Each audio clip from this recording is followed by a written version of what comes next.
Welcome to our County Extension Agent Result Demonstration Training. We're very excited to be able to present this for you today.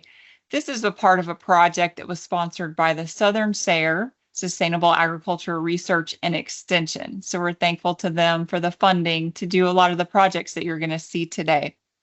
We are talking about rangelands and pastures, but also result demonstrations in general, and particularly how to modernize them by doing some videos of those result demonstrations that we're already doing.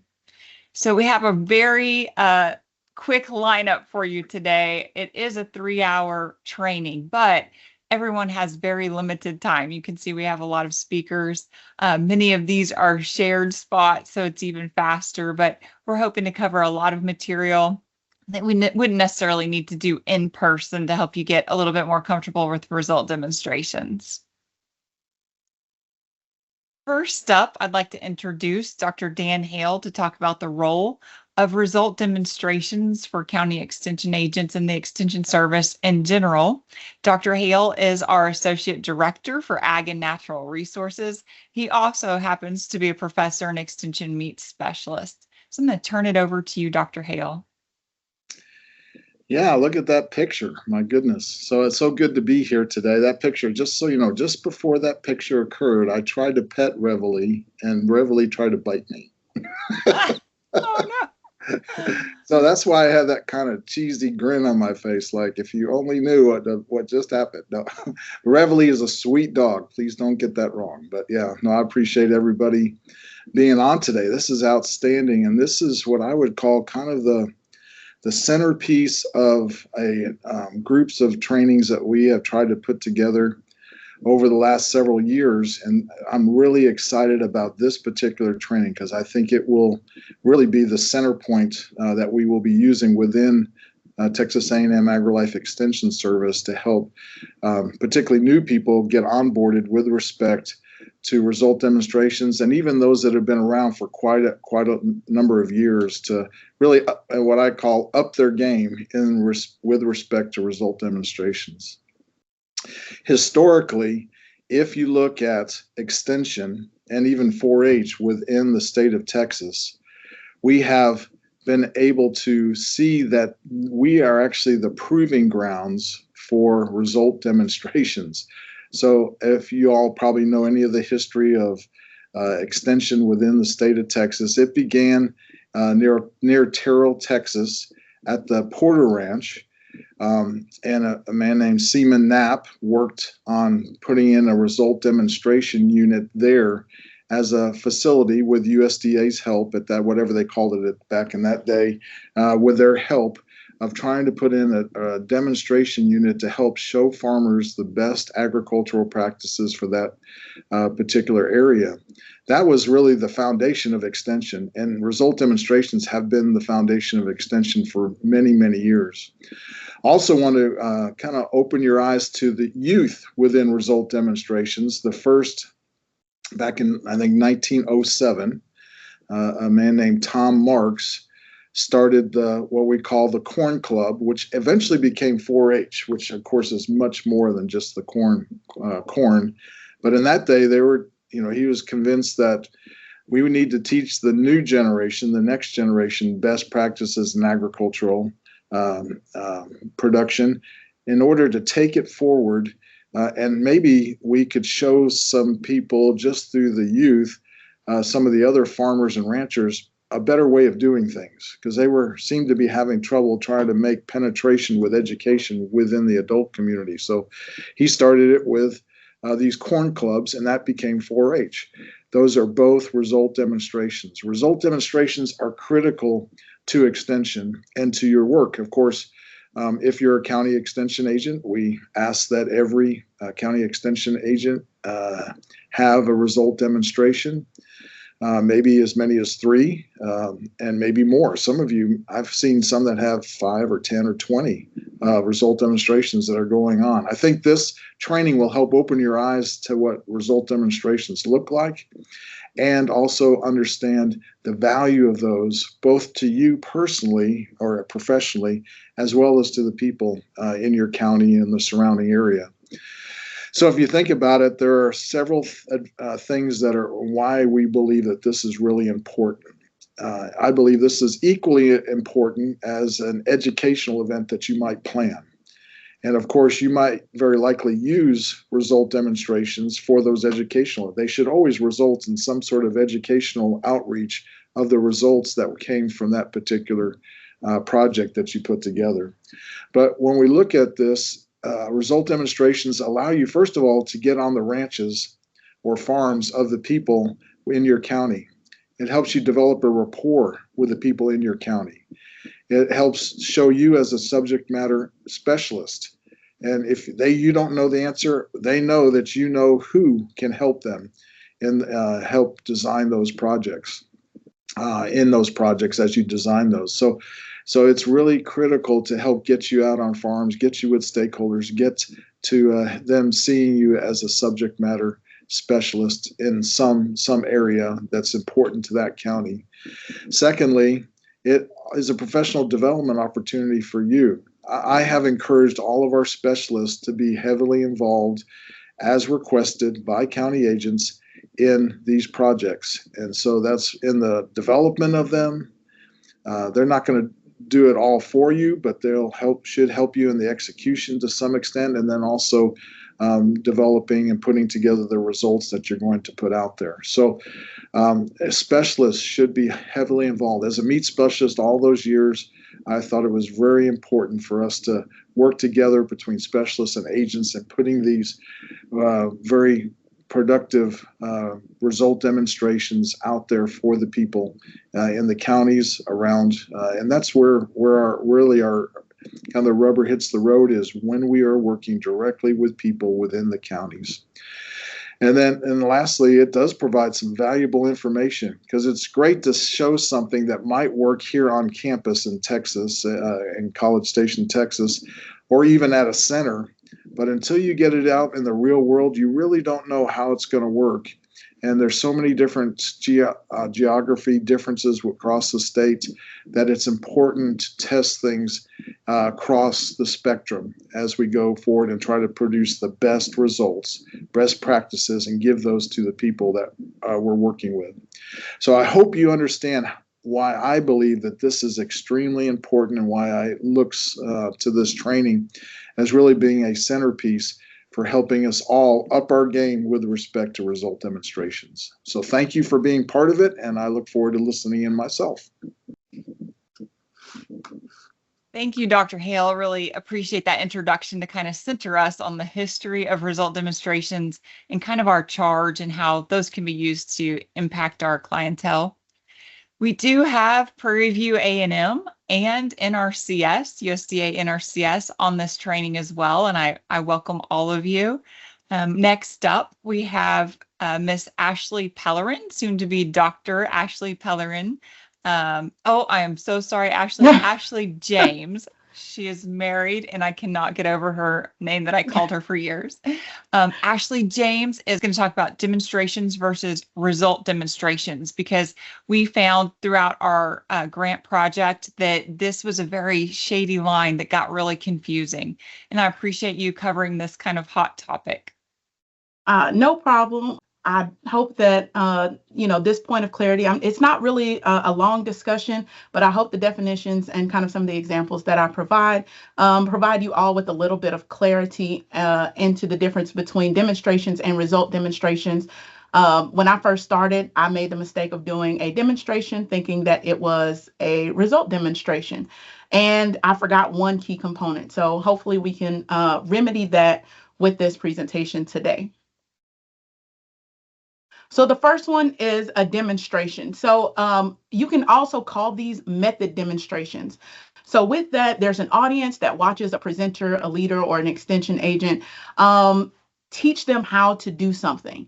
And that's all it is. It's more of like a showcase. So if you're doing a demonstration, and that's more of like what Dr. Hale was talking about, where you're doing those educational presentations, you're showing them a methodology. Now, it can be tied into your result demonstration, but you're showing them something new, or you're showing them an old practice, or you're showing them, how something works, a new technology, or just It's something that's really old and generic. They just haven't been doing it. So you're showing them the proper way that's research-based to perform something. So for example, using a new milk machine or preparing meat for a freezer, the goal, like I mentioned, is to teach the audience how to do a new task. So, well, this is kind of like an example of a method demonstration. This is Corey Hicks showing off the vet gun.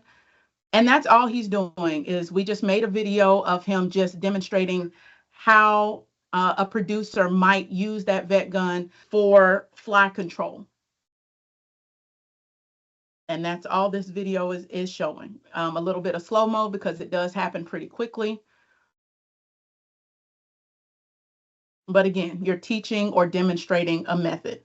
And after that, we allowed the producer to use the gun as well.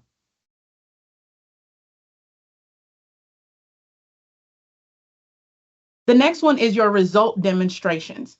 Now, the part of this one is the farmer or an expert, the extension specialist, or you yourself as an extension agent demonstrates a recommended practice under the guided work of an extension.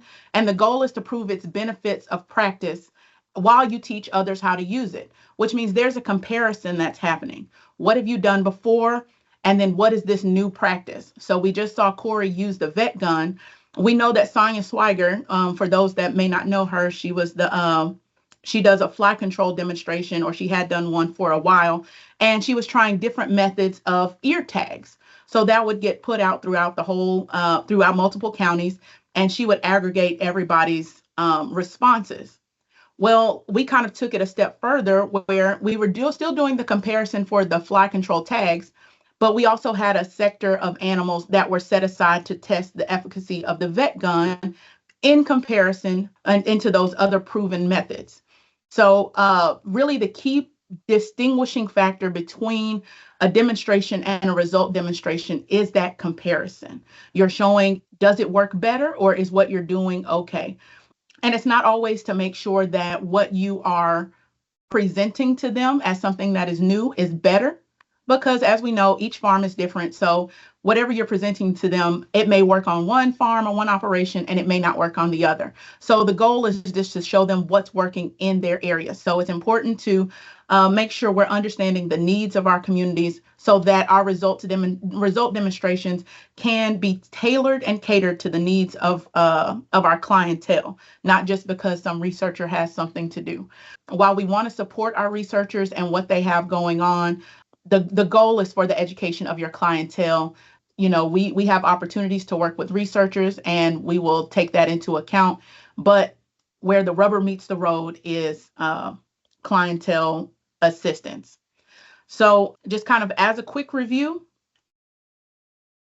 your demonstration is hands-on. Your demonstration is a showcase, and your result demonstrations are a comparison or a comparative demonstration. And that could be anything from fertilizer treatments to,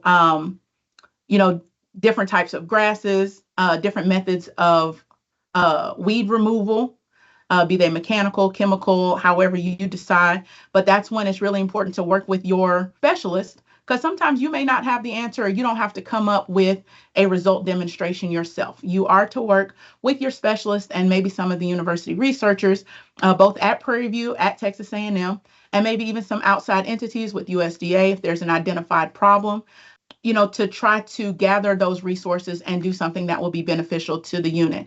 As I mentioned, even though this is rangeland and pasture, there are other resources that are available. So if you're looking at water contamination or water remediation, those kinds of things, testing what's in the water and showing people how to do it is a demonstration.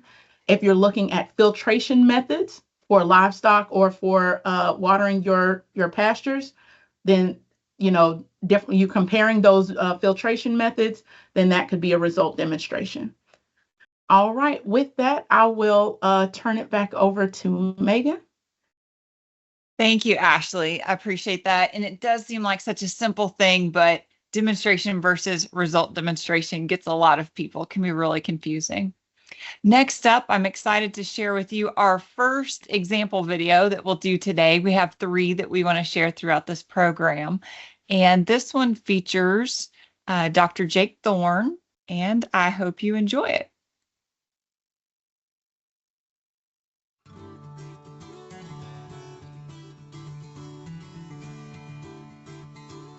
All right, I mentioned that body condition scoring is really important for production in our small ruminants. So I'm going to bring up two examples of specific data points or specific points on the calendar where body condition scoring can really affect the output of our animals. The first of which is during breeding.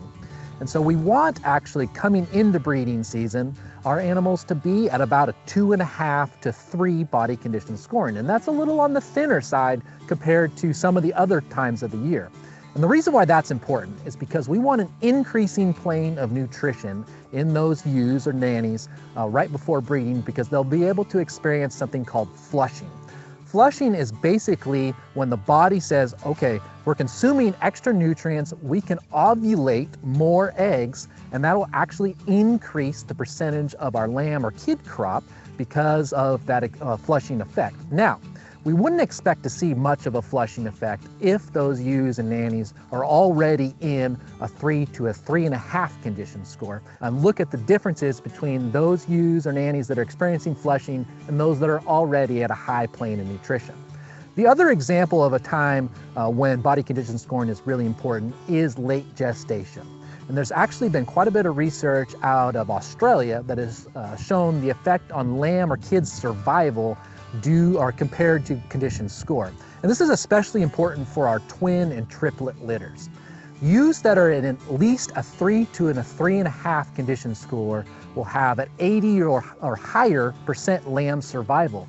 But as that condition score of that female decreases, we're going to really see a dramatic decrease in the survival of those offspring. And so again, while that's something that many producers maybe don't want to experience, lamb or kid loss, this is a great point to bring up with your producers, and the importance of making sure that those females are in the right plane of nutrition, in the right condition going into late gestation and lambing or kidding, because they're going to really experience the returns on the back end in terms of their kid and lamb production. And I'm Rob Bass with the Just Right Ranch in Palestine, Texas. And we do raise a registered St. Croix sheep, which we do body scoring. We try to look at our animals. We do try to do body conditioning scores to either increase or decrease the amount of food that the animals need. Okay, when you're trying to measure the condition score of an entire flock or herd, you can look at every single animal. In a smaller farm flock situation, that's probably the most appropriate way to do it. However, in a large-scale operation, it's probably not practical to go ahead and measure every single ewe or nanny that's on the place. And so we recommend that you check at least 10% of the females. And so if you've got a herd of 100 or a herd of 200, you want to collect a body condition score off of 10 or 20 of those animals. And that would give you a pretty good estimate of where the entirety of that herd or flock is at from a nutrition standpoint.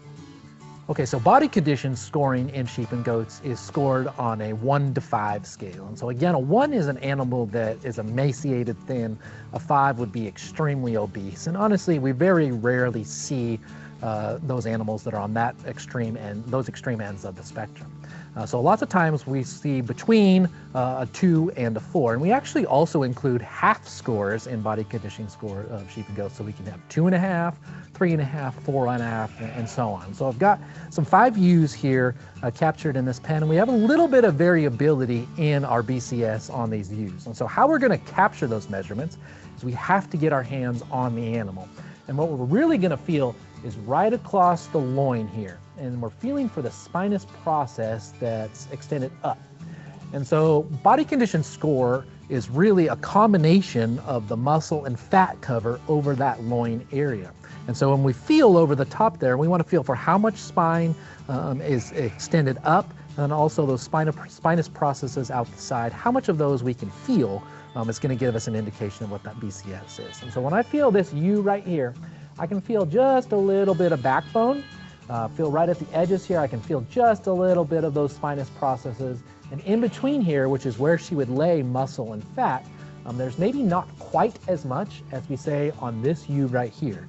It's much smoother over the top. I can't feel much backbone at all.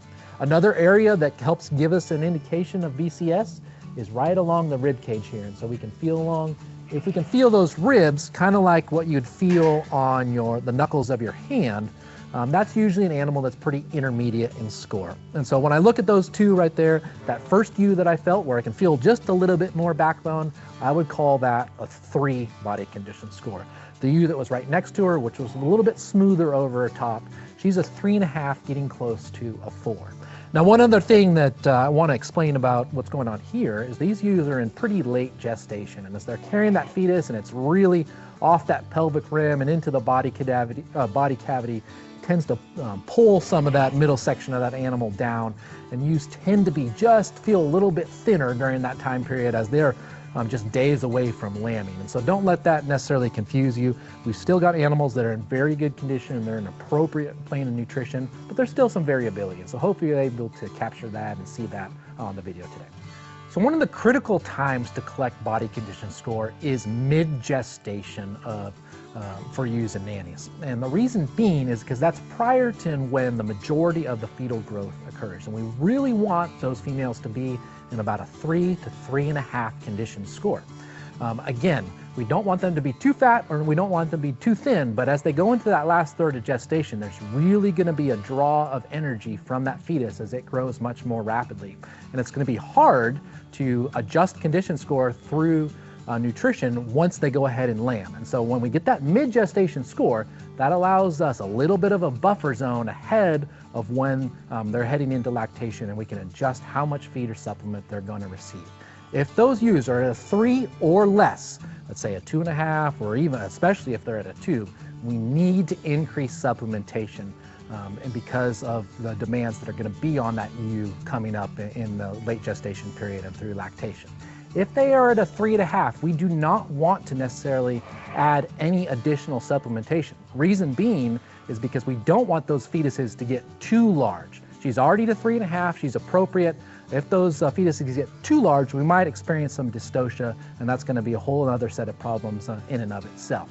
And so from a results demonstration standpoint, we want to collect that information at mid-gestation. We want to adjust our supplementation appropriately depending on where they are at on that scale. And then we can go ahead and collect another condition score, either right at lambing if they're available, such as we've got with Mr. Bass's farm today, where we can catch these animals easily in a low stress environment. We don't have to work them up because of they're just about to lamb. But another time would be at weaning of those ewes. And so when we wean the lambs off the ewes at 60 to 90 days of age, we're going to collect another condition score. We would expect that to be lower than what was at our mid-gestation score. But we would also like to look at the condition scores of those ewes or nannies at weaning, and then also look at the lambs, the size of the lambs that they're weaning off, or the size of the kids that are weaning off. We would expect some correlations between those animals that are healthier, producing the heavier weaning kids or lambs. Okay, I want to talk just a second about some varying supplemental strategies that we would take based off of the body condition scores of the ewes here in this pen. So I went ahead and caught this ewe, and based off of how she feels over top, how much of that spine we can feel, a little bit over her rib cage, we would call this ewe as being in a BCS of a 3. And coming into lambing here, I would advise that we increase the supplementation on this female. And that's going to allow her to enter into peak lactation at the appropriate plane of nutrition.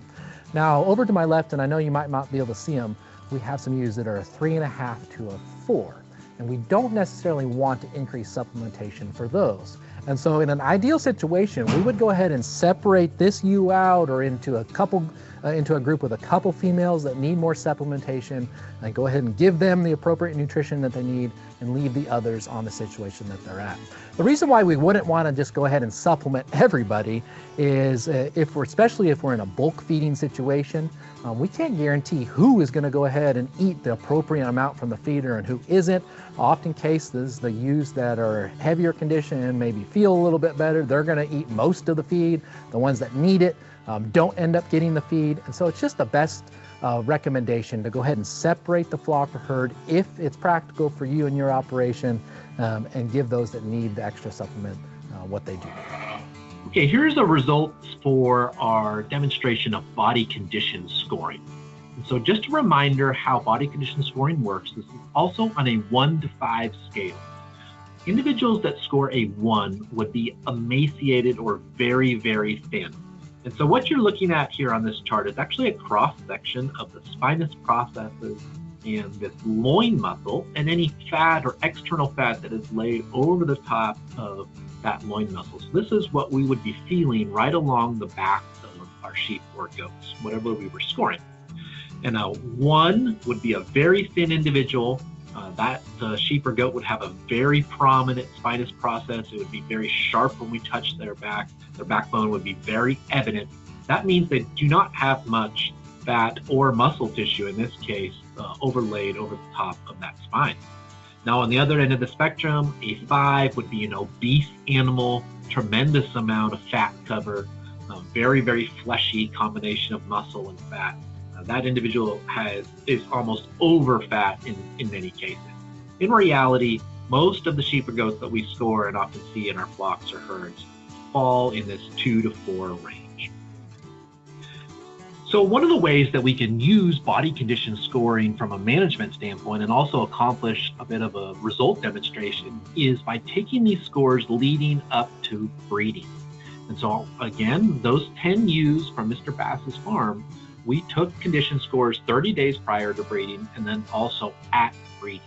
And this is important because there is something called a flushing response in sheep or goats leading up to breeding. And that flushing response is when they are on an increasing plane of nutrition right before breeding. It has been shown that they have increased ovulation at that time of breeding. And that's important for us as producers because what that means from a production standpoint is they usually have more lambs and kids. And so we took a condition score from these 10 ewes, and you can see that our range was mostly from a 2.5 to a 4.5 in this case. So this was a pretty fat individual versus a thinner individual here in the 2.5.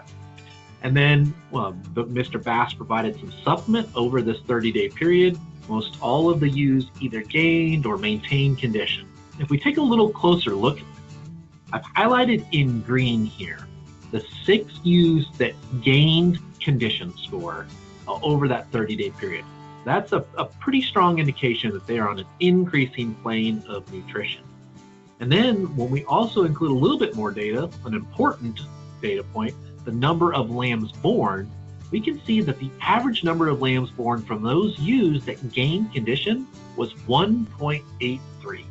Now compare that to these 4 ewes that maintained their condition, did not increase any further over that 30-day period, and their average score or average number of lambs produced was just 1. So in this case, body condition score in this result demonstration really helped us identify those females that were on the proper increase of nutrition and important from a management and production standpoint were more productive in terms of lambs born.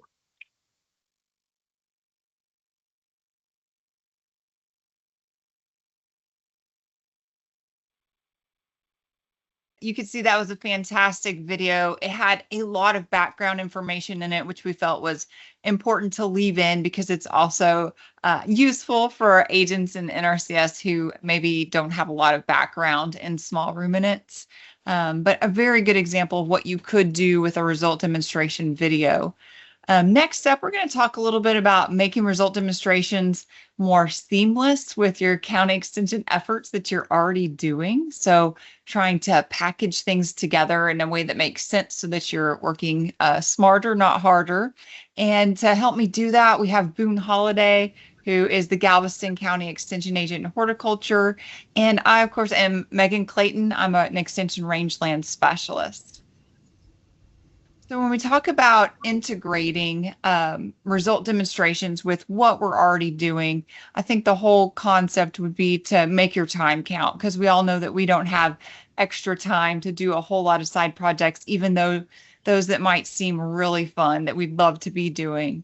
So first of all, it's very important that you're targeting things that are important or concerns to your county. So I like to think about information that you get a lot of questions about. So something that seems kind of repetitive and a common issue throughout the county. We'll hear later from NRCS, and a lot of times those other county partners may also know of things that keep coming up as issues for you locally. And then think about your in-depth programs. So things that you are already highly programming around, that you're highly evaluating, something that might complement those well in your in-depths. And then, of course, look for hands-on opportunities to provide at future field days. So though Ashley did a fantastic job of talking about demonstration versus result demonstration, a lot of times those components of the result demonstration that you may be presenting at the field day would also lend to a good opportunity for you as an agent to showcase your skills in demonstrating how to do those things. Finally, to create partnerships. So look at your other local agencies. A lot of times we know that there's also key landowners, folks that you might want to include in a result demonstration, which would not only strengthen your demonstration with a lot of different skill sets, but also give an opportunity for others to buy in to what you're promoting. And so our whole ultimate goal is that these result demonstrations would lead to greater adoption of practices that we know are backed by good science. And so when we get a lot of people involved, a lot of times that synergy makes for better reception of the information thereafter. And then we're talking about modernizing, and that's simply making a video that we can capitalize on. So obviously making videos is not a new thing. A lot of you have already been utilizing that. But these videos could be sent to your landowners when they ask you that question. Instead of going through the whole spiel again with them, you could showcase it on your website or social media. You could also use it as interpretation for your county officials, or play it at your future workshops during your break or lunchtime. So just because it's an in-house workshop doesn't mean that you can't bring a little bit of experience from the outdoors to your participants. All right, and I'm going to turn it over to Boone, who's going to talk to you a little bit about some practical applications or things he's been involved in that would lead nicely to this integration with programs you already have going on. Thank you, Megan, and I appreciate the invite and being here today. So I'm a horticulturist, and I know probably more of the audience in this training is A&R with some range focus. But I think that when we get into doing demonstration work, concepts are very similar. So I chose one that I thought would be relevant for people here, which is in turf grass. I'm just going to kind of give an overview maybe of a project that I've been working on in Fort Bend County before I transferred down here to Galveston. So this was a project that was initiated about 2 years ago by Dr. Becky Bowling before she left us. And for relative reasons, we jumped on this because of the relevancy to our audience and, suburban periphery, urban county. Our stuff in horticulture, we're in ag, it might be cows, sows, and plows. For us, it's turf, trees, and tomatoes. And a lot of questions that come in throughout the year, a lot of issues that we deal with turf. So we thought that this was a good project to jump on. So I just thought I'd show this real quick. This was just kind of the project overview that we had early on of all the turf cooperators within the project, all specialist driven, and really brought down to the county level for us to help with them, create some higher level stuff more than we were capable of doing on our own with our workload at the county level. And so you can see with this project here, we've gone through the 7 ecoregions across the state of Texas, and this is looking at new turf grass varieties and management practices that would perform in each of these regions across the state. And so we were able to join this team. You can see here we've got folks scattered out all over the place, and I was able to join Michael, Paul, to represent this Post Oak Savannah region, Upper Gulf Coast area. And so, this came with A lot of requirements from the grant. This was a TDA cooperation grant, which really honestly helps us a lot, because those things that, we worry about designing a good project at the county level, all this was kind of built into it already. So we didn't have to work with that. And also the other good thing is that it came with some funds to get the project started. So I just, real quick, if it's all right, I'll kind of go through the history of this, what we've done, and then I'll kind of go into what our plans with it in the future. And so this is a picture of our site location that we chose. A lot of different options that we had early on, and we chose this site at our facility in Fort Bend County because of the visibility. We're right there in our demonstration gardens, fairground right behind us, so a lot of regular traffic and visibility to this plot, so that people would be able to see what we were doing there.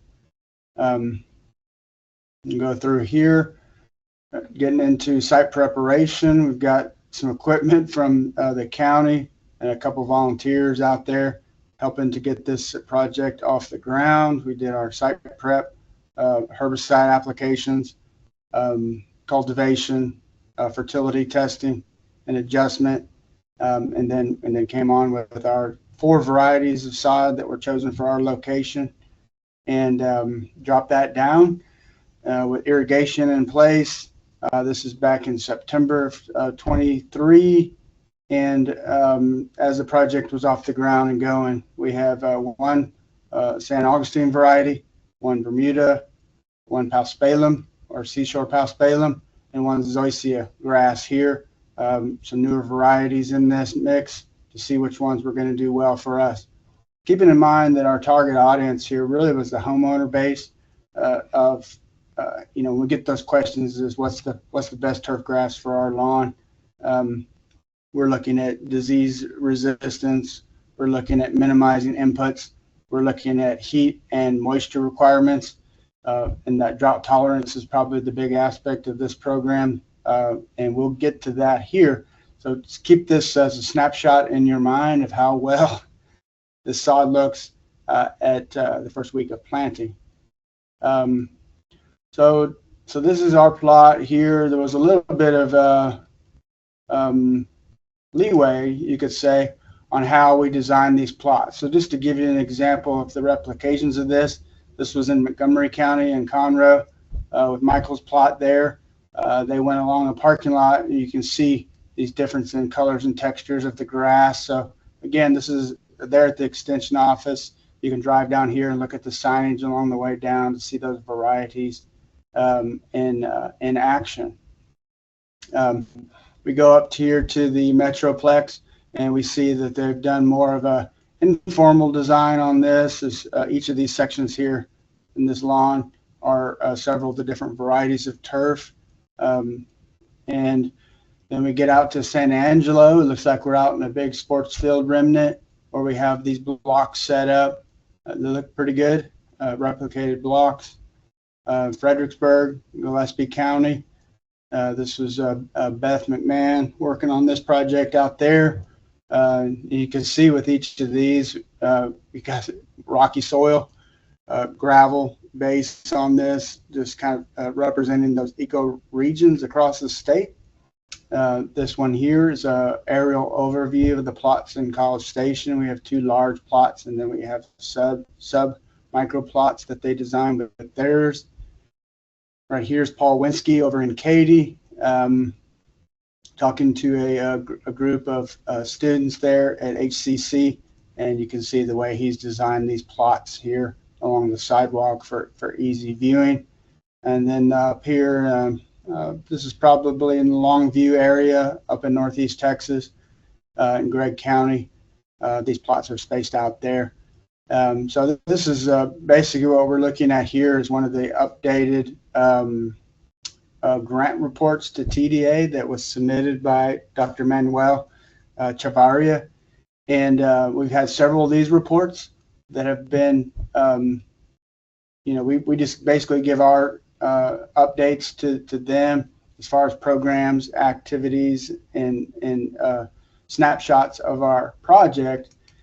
And then he takes it from there and completes that report. So again, as Megan stated, having partners and having your specialists involved with these projects is very important because they're going to do a lot of that heavy lifting. So let's go here a little bit further into our project in Fort Bend. This was the spring after planting in March, but the plot's established. And everything's looking pretty good. In the zoysia here, you can see a little bit of frost damage in there that's typical to zoysia, Bermuda grass, but all in all 4 of these sections look pretty good. What we kind of knew going into this, and this is part of this whole result demonstration, is seeing for a homeowner base, we're thinking about minimal inputs from the homeowner, as far as the mowing practices, as far as weed control, fertilization, and watering. And that's eventually going to have some impacts on the quality of the sod stand.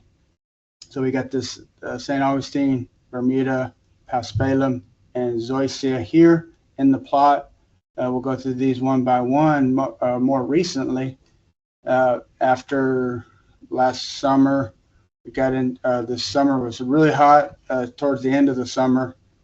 And what we did with these plots is we did really minimal irrigation on there, just to show the impacts. If we started cutting the water back, what would happen to the grasses. And we're seeing here with this Cobalt St. Augustine, a new release from the university. It looks pretty good. There's a little bit of drought stress in this, but overall we've got a good green stand to it, and it moved past the summer with limited damage. This Tiftuff Bermuda grass, we see some really thin out areas in there because of heat and prolonged drought stress with it, and we're starting to see a little bit of weed population kicking up into the middle areas of this, and just some thin spots in here starting to kind of like maybe die back in portions. We get over here to the Platinum Seashore Paspalum, and this one here was probably the biggest impact. With a lot of dieback, and then you can see in the picture here a lot of weed infiltration into those bare spots. And this was, for me, early on, visually, this was the best looking grass, and so we're seeing here pretty quick that if you're not a turf operator at a commercial level where you're focusing on these management inputs, this might not be the right choice for you. When we're talking about the homeowner base. Really pretty grass, really nice texture to it, but we do see some impacts moving forward.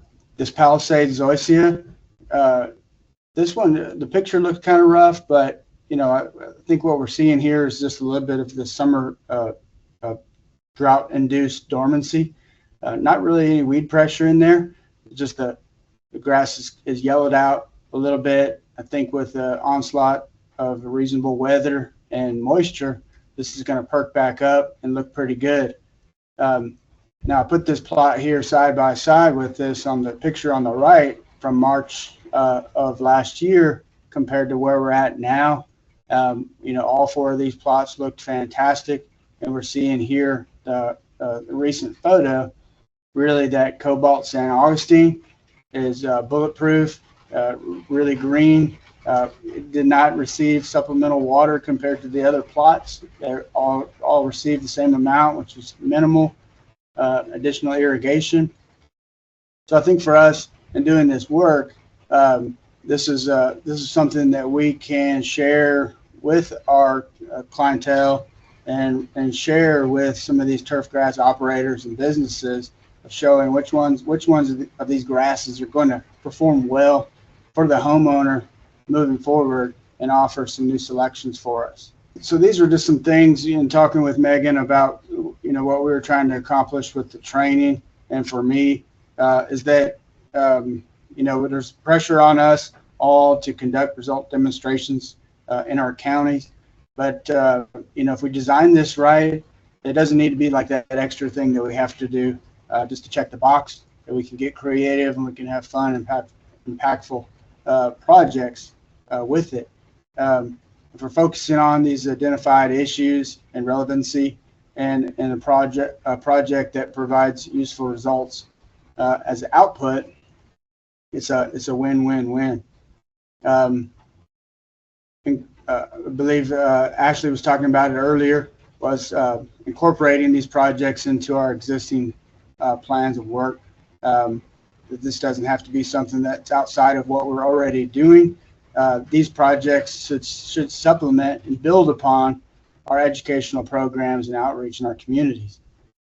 Well, the outcome to this, as I mentioned, providing these results to industry, this is important for them to see which of these are going to hold up well, and where to focus their energy on introducing, in this case, new turf varieties on their farms to get those out for the landscapers and into the public.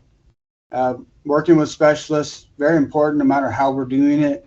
The project that I mentioned was driven by the specialists and brought down to the agents level.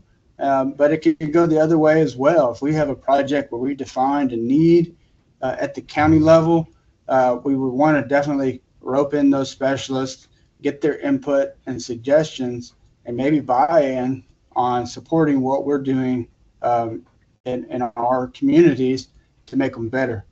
Always look at partner groups. It's a win-win, especially when we're looking at funding support for these. They're not cheap.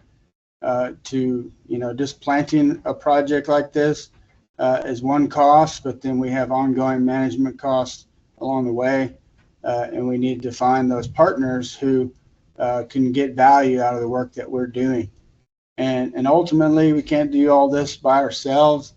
It's very important that we look at utilizing volunteer resources, whether it's Texas Master Gardener volunteers, Texas Master Naturalists, or some of your other program area committees, task force in your local counties. From day one, from this project, in the decision making for me as agent, I knew that I couldn't do this by myself.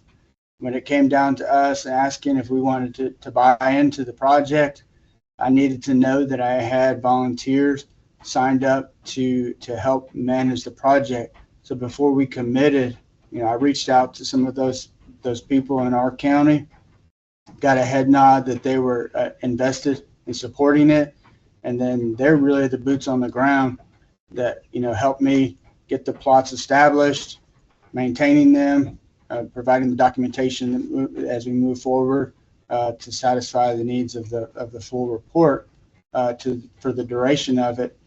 The last step that we get into with this is going to be wrapping all this up into a package and then putting that into a video, putting that into county-based clinics and workshops where we're taking people out and showcasing these different varieties and making good value out of what we've done here.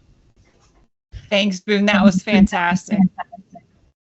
We are excited because that is not only just a horticulture result demonstration, but that's something that could easily be replicated using pasture forages, or we could use native seed mixes as comparisons. So I appreciate that. We're going to move right into our next session, which is another example video, which I think you're going to like a lot. If you're at our in-person training, this is the one that you've already seen, but still a fantastic example of what could easily be done.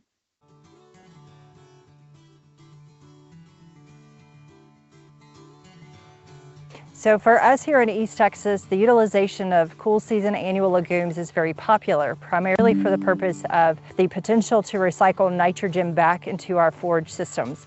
That's typically only recommended for pasture systems where we can recycle that nitrogen through our livestock back into that warm season perennial system through their feces and urine.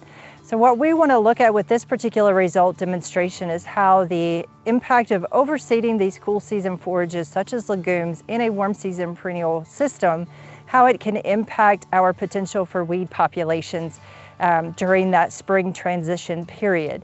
So like I said, the interest is primarily for recycling nitrogen, but there is a benefit to utilizing these primarily spring producing forages for providing some competition against weed populations that can become dominant in our warm season perennial systems during this spring transition period.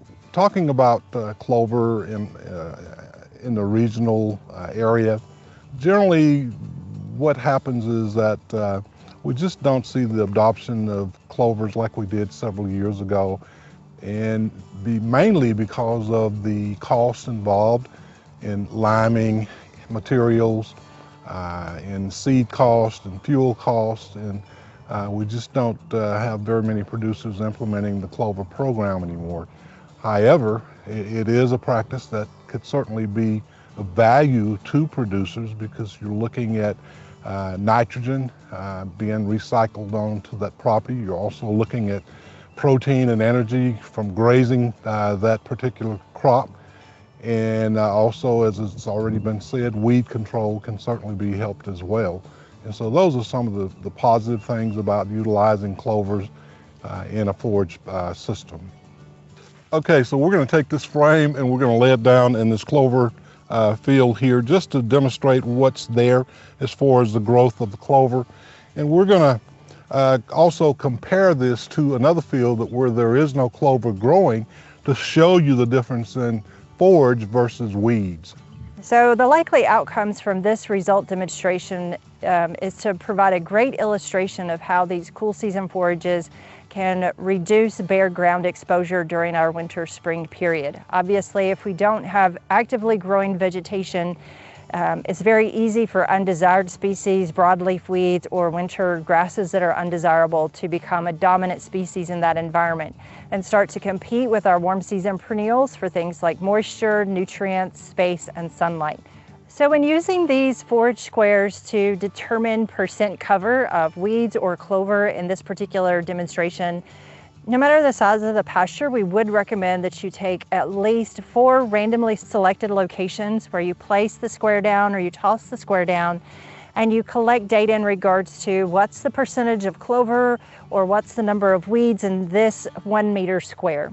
You would do the same in a field where you do not have any overseeded cool season forages, whether that's a clover or a cool season grass, and collect the same information. Obviously, without the legume or without the cool season grass, you would primarily be counting or taking a percentage of weed population within this 1 meter square. Once we've collected our data, we can compare the average of percentage of weeds in a field with cover crops and a field without cover crops. As expected, we had a lower percentage of weeds where cover crops had been planted versus where cover crops were not planted. The utilization of cover crops during the cool season helps to create competition against any weed seeds that might try to germinate during that time. The cover crop, since it's actively growing during that season, helps to create competition by taking up space, utilizing sunlight and nutrients and moisture that are available, as opposed to potential weed species that might pop up.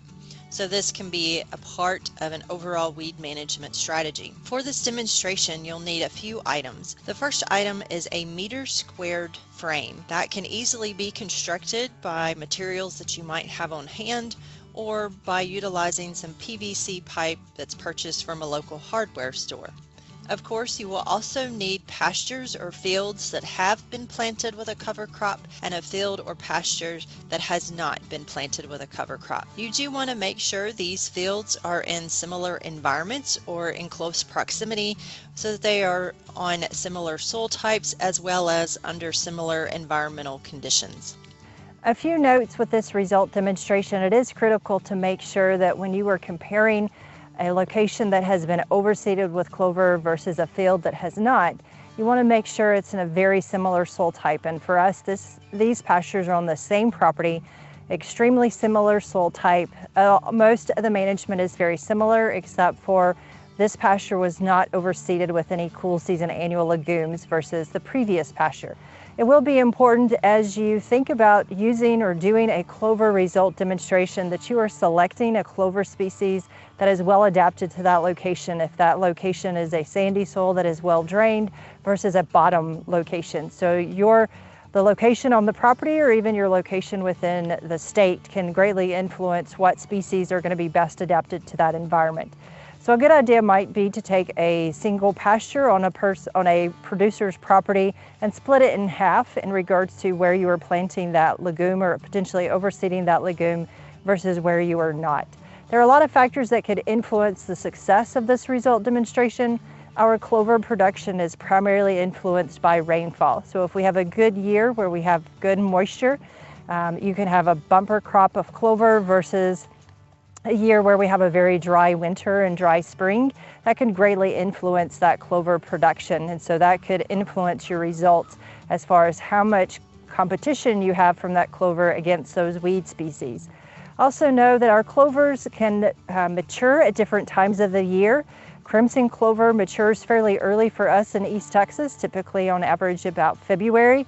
So that early maturing legume could actually provide more competition than a legume that might mature later in the season. So you will need to keep that in mind as you are selecting the species for your particular demonstration. One of the most probably compelling impacts of this demonstration, or most compelling outcomes of this demonstration, is the enhanced pasture productivity when overseeding with clover. This introduces a highly nutritious source of forage in the spring for cattle grazing pastures. Legumes are very high in protein. This could be particularly important for spring calving herds, for cows that are milking calves and that have a higher nutrient requirement because of their increased lactation needs. Because legumes are natural nitrogen fixers, there's also a reduced need for synthetic fertilizers in pastures as well. Overall, forage production is increased, soil health is increased, and biodiversity is increased as well. It's a win-win situation.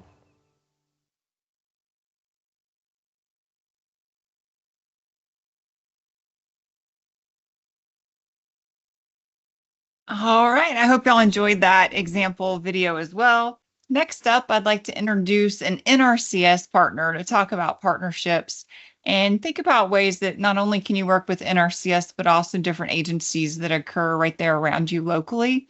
For this one, I'd like to introduce Taylor Schroeder. She is the Zone 3 Rangeland Management Specialist. She's based in Corpus Christi, and she's a fantastic representative to tell you about how you might be able to partner with NRCS. I'd like to say I'm super excited to be able to provide this information on how Natural Resource Conservation Service and AgriLife can collaborate. And I just want to start off by saying I really think there is a tremendous opportunity for us to get more conservation on the ground with adoption of these conservation activities. So just wanted to throw that out there. And then to give some context of who we are and what our goal is. The United States Department of Agriculture Natural Resource Conservation Service is in the business of technical assistance with the end goal of developing conservation plans for clients which may or may not include financial assistance to get conservation on the ground. So how can we start collaborating? So meeting with the local Natural Resource Conservation Service to discuss local challenges and opportunities for landowners could be very helpful for result demonstration idea brainstorming and potential site locations where competing or alternative practices are maybe even already happening or occurring.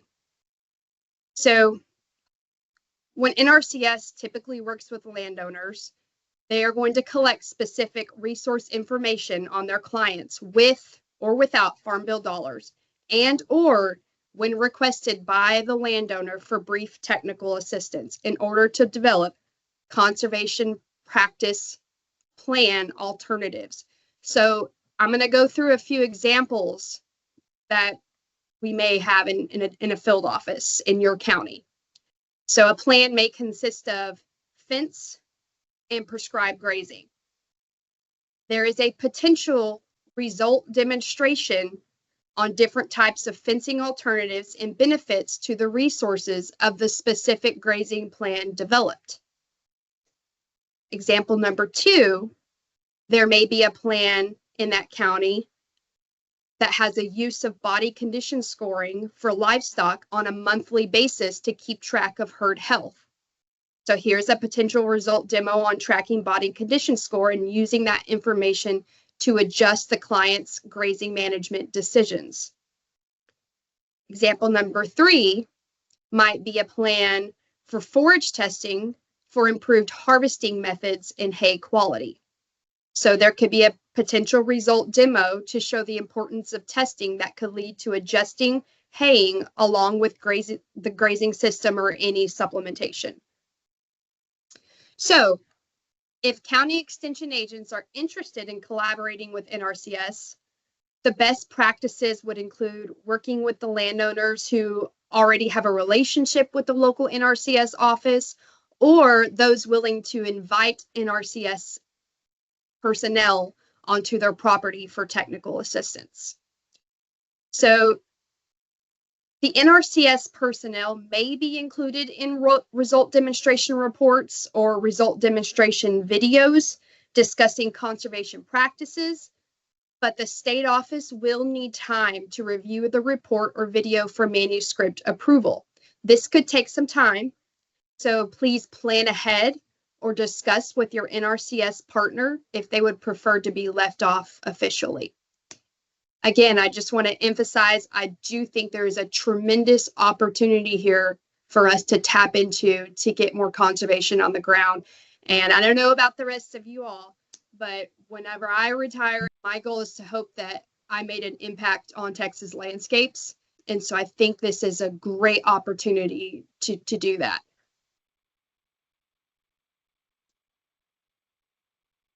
Thank you, Taylor. I totally agree. And I know Dr. Hale totally agrees that it's a fantastic opportunity to partner there locally.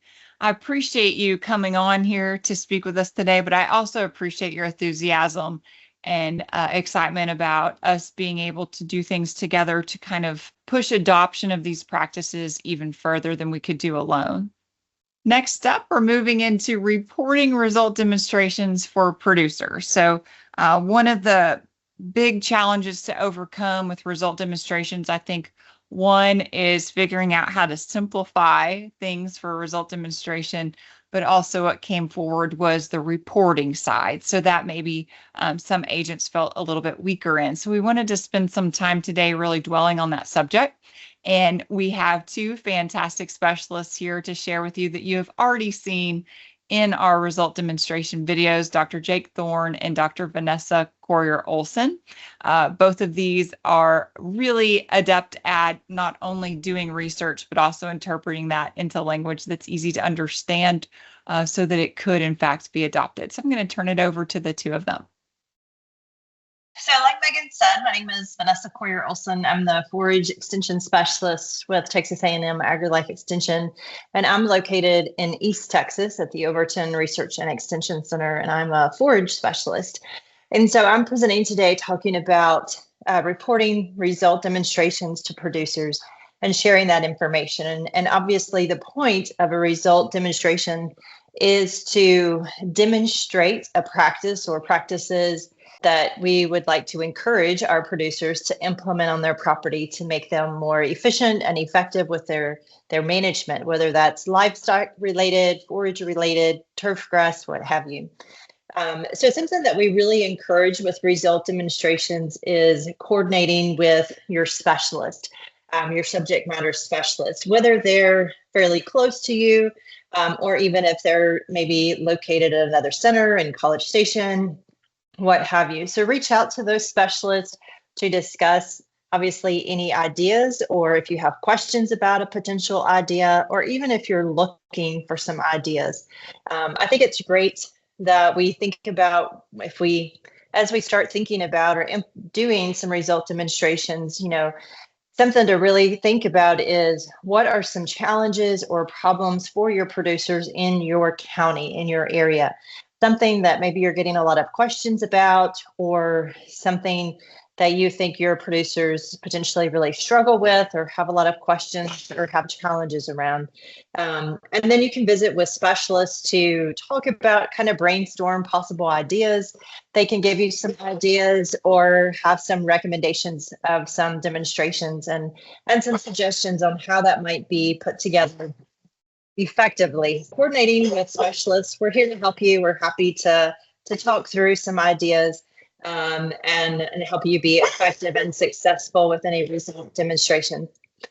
So of course, as you're thinking, once you come up with your idea, think about what your objective is as far as what you're trying to demonstrate or what you would like for your producers to actually learn. So what are you trying to teach them? What are you trying to demonstrate or show? As well as why is this demonstration important? So really, put some time and thought into it. I realize we're trying to maybe check a box or we're always trying to get a lot of things done. And so we feel strapped for time. So it is important to try to make this demonstration something that's completely doable based on the time that you have, the resources you have, and the partners you have to help you with that.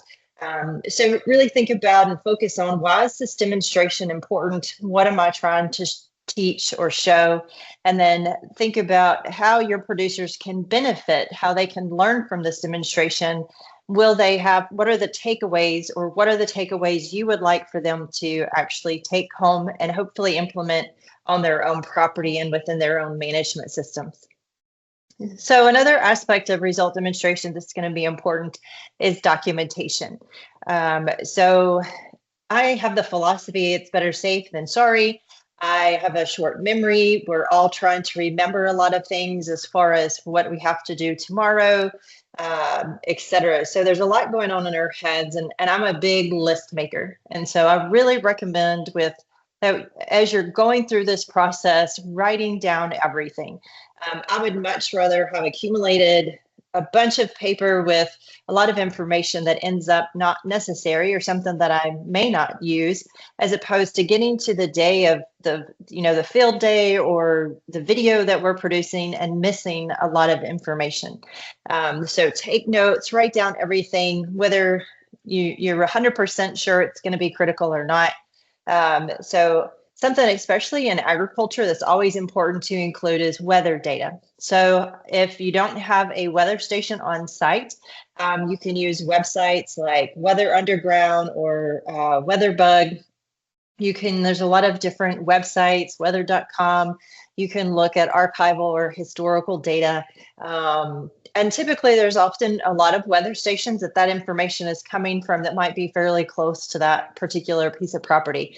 So that could be rainfall data, wind speed, wind direction, temperatures, all of that information. And then always remember the who, what, when, where.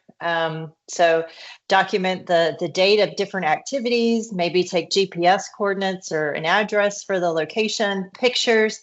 I cannot stress how important it can be to collect photos or video.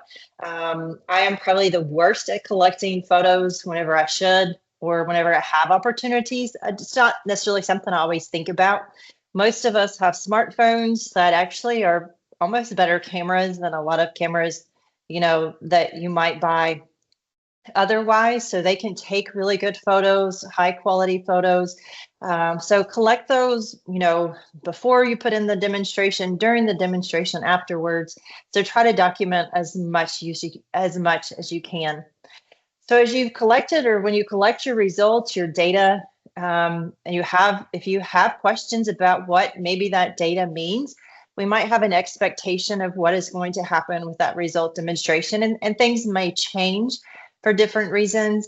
You can always reach back out to those specialists, especially if you've been in communication with them before. And I highly recommend, if you include a specialist, you include them in the process from the very beginning. So they understand what you're trying to do, and they can help make suggestions and recommendations. And then they have a better understanding of what you did and can help you kind of break down those results and come up with the best way to present those to your producers or to the industry. So And what do the results actually mean? Are you looking for a difference? Are you finding a difference? Do you see a difference, whether it's in percentage of weed population or body condition score on animals, or success of a particular species, forage or turf grass species in a various location? Replication can often be worthwhile just because there's a lot of variables that can influence maybe the success or failure of a practice. Weather obviously can be a big influencer. If it's some type of crop or forage or vegetation, soil types can cause variability in success or growth patterns of that different vegetation. And then is what you expected? Did what you expect actually happen, or did something else happen? And think about why those results, or why you have those particular results or not. So you can sit down and think about a lot of this yourself, communicate. Hopefully you're working with other partners, other agents, and y'all can have a discussion. But then I still recommend including a specialist to help go through that thought process. And a lot of times in just talking about something with other people, other specialists or agents, it can help us kind of break down and really understand those results more completely. And if you're working with a landowner for your result demonstration, include them in the thought process. They might be able to have they might have some ideas as to why you saw the particular results or not. And then also how they might interpret those results. And so obviously the purpose of these result demonstrations is to use them to educate our producers. So really think about, okay, this is what we discovered, how this is, the question we answered, these are our results, but how are our producers going to use this information or interpret this information to then implement certain practices on their property or within their management systems? So I think at this junction, I'm going to turn it over to Jake. I'm going to let him pick up here as we start talking about visuals of our data as we make presentations. Thanks, Vanessa. So as Megan mentioned, my name is Jake Thorne, and I am the Extension Sheep and Goat Specialist out in San Angelo. And I've really enjoyed working with Megan and Vanessa and the whole crew on this project because I really share Megan's vision about the importance of how data is displayed and how it can be shared, especially through videos, because of the impact and the reach that can happen there. But one of the really critical things in making that successful is how you show these results. And so, I am a science person, like many of us on this call, and I enjoy seeing numbers and I enjoy seeing data, but that's not usually how a lot of people like to see results. And so I just want to take a second here for the next couple slides and just bring home the point that if you can convert this information or these results information into something that is tangible or something that can be seen in a digestible format, that's really important. And so we've got here just a really simple figure on this graph here, or on this slide here, that shows kind of some differences in digestible dry matter between some different grasses. And if we would have shown this in a table format, we would have had several dates listed plus some percentages. There'd probably be some decimals in this area or throughout this table, and it'd be kind of hard to digest, honestly. But when we put it in a graph format or a figure format, it's a much easier to follow along, especially for people that maybe aren't used to looking at scientific information or scientific results. And so go ahead, Vanessa, to the next slide, if you don't mind. And so on this one, again, it's just another example of what information or data might look like in a very simple table. And again, this is a simplified form of some of this information, but just to kind of walk you through this, we have two columns there, the ewe breeding weight and total litter weight weaned, kind of following something similar that I talked about in the video earlier on in the day. And so some different ewe sizes and maybe how that correlates to the pounds of lamb that they wean, which a lot of people would get paid on. And that's what maybe a producer would be really interested in. But if we ditch the table and put that data in kind of a more user-friendly format or an easier thing to see there on the bottom side of the slide, this is very simple. These are just icons that I pulled out of PowerPoint. That is one thing. I am not necessarily an expert when it comes to all the things that the software tools that we have available use. So I know if Canva or now more recently Adobe is something that you're comfortable with or think might be beneficial to you, I really encourage you to start to learn more about those and start to utilize some of the cool features there because of the unique ways that you can display data and results in those with those programs. This was obviously just PowerPoint, but I just very simply tried to show the ewe size of the average size plus the size of the lambs that she weaned. And I think, people can look at that and basically pull away what is trying to be said or trying to be shown very simply without having to look at a table of numbers. Go ahead, Vanessa. Now, that doesn't mean that it's not important to have tables, especially when we start to have lots of variables and lots of information to share. A figure might not be something that's even really practical or feasible.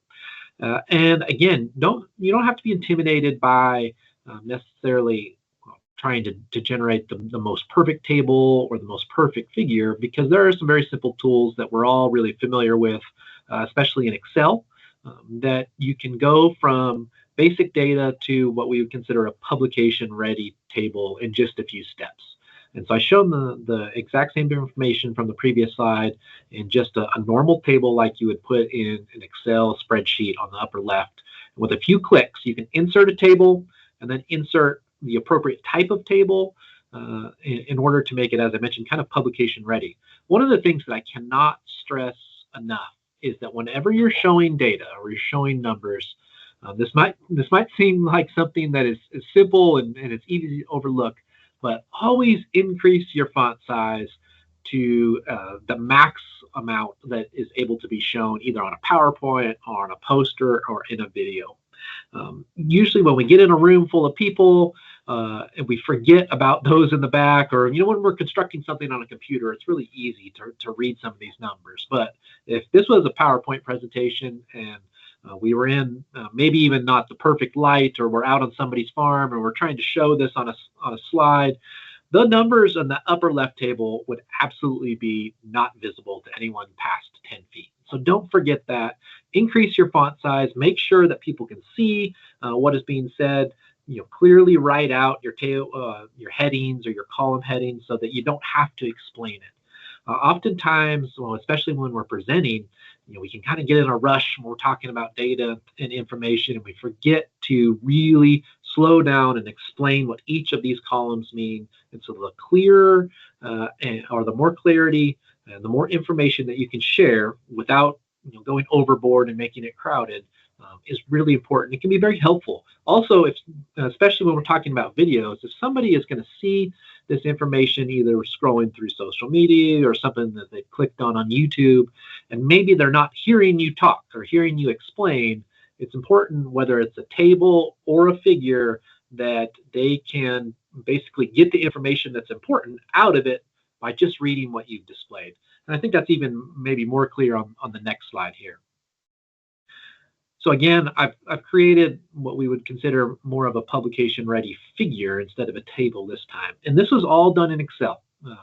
If you're not as comfortable with Excel, use your resources that are out there to practice. YouTube has a tremendous amount of information about how to use Excel, how to create figures. I really encourage you to check that out. Also, with the kind of the newer releases of ChatGPT and AI, again, explore some of those tools that are out there. Maybe that's a situation where you say, hey, I've got this type of data. I want to show it in a professional form. And you can either explore YouTube or some of those AI resources to help you make that happen. So this is the exact same data that I've already shown the last couple slides, but in this format, you can clearly see that figure. You can see those axis headings. That's something that you shouldn't forget when you're putting a figure together. Make sure that your axis headings are there, that they're bolded, and that they're clearly able to be seen. And then also descriptive axes are at the same time. So those weight ranges and the litter weight sizes are all in a font size that's easily seen from a distance. And then make sure that your figure itself is not crowded, but it shows information. Now, from a scientific standpoint, maybe this figure is lacking a few things. There's not any error bars. There's not any letters or symbols that denote significant difference. And I do think that it's really critical that while that information is important, you have to understand your audience and what you want them to take away. So Vanessa mentioned it earlier about finding a difference in our data, and that means something separate to the crowd or your consumer base, depending who you're talking to. If we're in a scientific conference and we say we found a difference, that usually means that we have found a difference at a 0.05 statistical level. And that's all statistics that basically says we've had a large enough sample size, our error or our variance in the data is narrow enough that we can say this or that is truly different. But you're going to lose most people when you start to add some of that information in there. And so just showing numerical differences like we've done in this figure, and also realizing that the point of a result demonstration isn't always to find a scientifically, statistically different mean or average amongst some groups. It's basically to apply stuff that we already know in a ground level, digestible, practical, industry-friendly format. And that doesn't mean that we have to crowd our formats or crowd our figures or our data tables with every single point. Sometimes we need to clean that off, just make it very clear as to what we're trying to show or trying to display, and make it, again, like I said, in a format that somebody who is just seeing it and is not hearing you talk about it can still pull away what is trying to be shown. So that could be something as simple as adding a figure heading or a table heading with a quick, brief sentence that describes what kind of information is there. Okay, so to kind of wrap things up for our presentation, some kind of final take-home points that I want to share with you is, again, don't overcomplicate the results or the data. Now, that doesn't mean that your result demonstration or the project that you are putting together can't be complex. It's just remember of maybe the understanding level or who your audience is when you're talking about this, and being very clear about how that is shown, or when the discussion portion of the result demonstration or the educational portion is going on. And so that might mean going through each point separately, very slowly, so that you can explain exactly what is seen, what you use to evaluate or capture this metric, and then again, like I said, what the actual result is. Also, if maybe you don't take anything else away from this slide or this final take-home points here, I do want to make it very clear that it's important not to try to extrapolate or pull too much out of the results. It's more important to be very clear and honest with your audience about what you've done and what this information means. And don't try to, there's a pound difference here, or there's a percentage point here, that means there's a clear difference in this or that. I kind of was joking with Megan earlier when we were talking about this and putting together this PowerPoint, and that sometimes people take things a little too far because they're really interested, or they really want to show that they had an impact in their result demonstration, when in reality, it's important that you don't necessarily lie to your audience. Even people that aren't overly educated about a particular subject. So if you're trying to discuss something complex like digestible dry matter percentages, or parasite resistance, or this or that or the other, that might be, the intricacies of those might not be something that your audience is familiar with. But even if they aren't familiar with it, they have an inkling, or they know when they're maybe being lied to. And it's really important that you don't try to assume too much from your information or your results. Just stick with what is clearly shown, and then what questions might come from that. In any kind of scientific project or any kind of results demonstration, there are going to be more questions that arise out of that and are essentially the next step in that process. So it's important to pull that out and share with your audience too. And then to kind of reiterate a point that Vanessa made a second ago, before sharing this information, or before really presenting these results, it's important to look at this and say, hey, does this pass the eye test? Is this what I expected to happen? Are my results so extreme that something doesn't seem right? And this, again, is a great time to lean on your resources, whether that's your specialists or other information that you have used to put together this demonstration, to really say, you know, what was my hypothesis, or why are my results so much different than what I expected?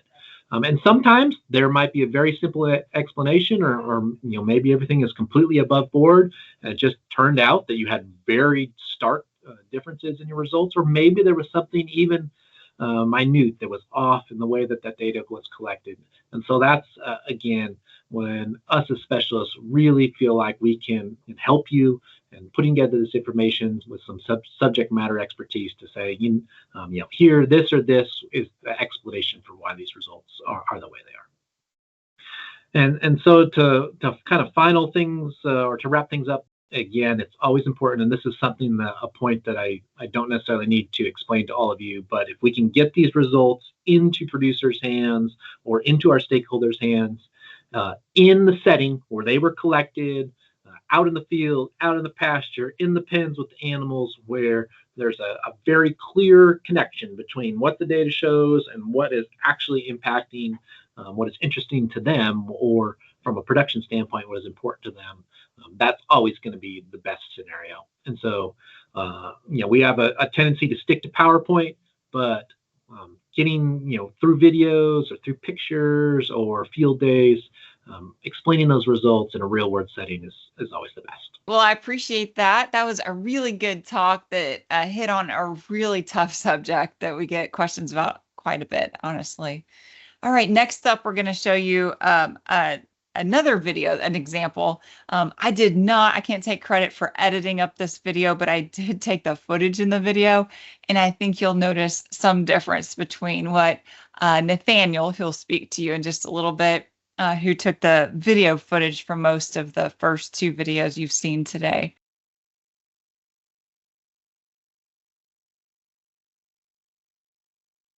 I'm Rogelio Mercado. I'm the county extension agent for agriculture here in Jim Wells County. I've been serving in this county for the last 29 years and have been fortunate to work with many producers, including the Greg Edlin and now his son Andrew. And there's certainly a group of people that have been the lead in terms of conservation. Jim Wells County is primarily 555,000 acres of land mass. Out of those 555,000, 85,000 are currently in row crops. The others are broke up obviously into some of our urban areas, residential, and smaller ranchettes. Hi, I'm Stacy Hines. I'm the Extension Rangeland Habitat Management Specialist here in Corpus Christi. Cover 38 counties. Rain is a little bit tricky down here. We have times that we're supposed to get rainfall, like in September.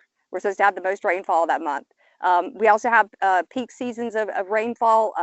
You know, this time of year, around May and June, is when we're supposed to get another peak rainfall. However, if you actually look at the rainfall data over a 30-year period, which is a climate cycle, a third of the years you're going to have drought years. So it's not if a drought's going to happen, but it's when is the drought going to happen and for how long. So good grazing management is really important to keep and maintain healthy rangelands, not only for the above ground biodiversity and mass, but also for the below ground microbial process that are going on. My dad started this farm. What we're standing on is old row crop from the 80s and 90s probably. And then I was born mid 90s, and that's when we really turned all this into pasture land. And my dad took on regenerative agriculture, rotational grazing. So where we are right now, it is a 20 to 30-year-old pasture primarily for cows. And they've been rotated through this field maybe 5 to 6 times a year for the past 25 years. We have focused on all practices that are bringing new life to the soil. We know that good plants are supported by healthy nutrients in the soil, but what's supporting those healthy nutrients is actually our microbial population that's underneath the soil surface. So those microbes like to live in that rhizome right around our roots of our healthy grazing plants. within that, they see this symbiotic relationship to where the plants are actually letting off a food that the microbes feed on. Today, we're out at the Edelin farm, and we are looking at soil microbial activity through a process of burying cotton products. So today we've buried some onesies, some infant onesies, and we're looking at the difference between utilization. And we know that there's more microbes in an area when they eat a lot of that natural cotton that's kind of simulating a carbohydrate or food for those microbes in the soil. We're going to be pulling up these about 2 weeks after burial, 5.5 weeks after burial, and 8 weeks after burial. And we're going to look at the extent of use from the microbes on these onesies. So stay tuned, it's going to be interesting to see. So we did 3 different areas on our property for the microbes test. What we did was bury the onesie. We chose a location that we recently took off all the brush. So it's been under brush for 10 plus years with very minimal grass. We did another one that has been a grass field for 20 years with very minimal brush. It is in a lower area where water runs through. We placed the first ones in a drought, and now we've received 7 inches of rain. So watching them, they've had about 7 days that they'll spend underwater. And then the last area, it has been under heavy management of chickens, cows, added compost, garden for the last 20 years. As shown here, we fit the 100% organic cotton onesie on the end of a shovel and inserted it into the soil. Once completely covered, the onesie was marked with a flag in order to make our progress reports easy. At the 2, 5.5, and 8-week markers, our team will dig up the onesie, record its progress, and replant it the same way each time. These results were really interesting. When we dug up the onesies at 2 weeks after burial, we had the tree removal area and the cow pasture area to compare. We couldn't find our burial in the chicken pasture, which is a good lesson in marking your site well. When we compared the tree removal area and the cow pasture, we saw just slightly more use on the cow pasture area, which makes sense because we expected to see quite a bit of microbial use where those bigger grasses were established. The tree removal area really was pretty void underneath of any vegetation because it recently had been heavily treed. We also had an interesting add-in where we stuck one of the extra onesies in a compost pile that had chicken remains and organic matter thrown into it.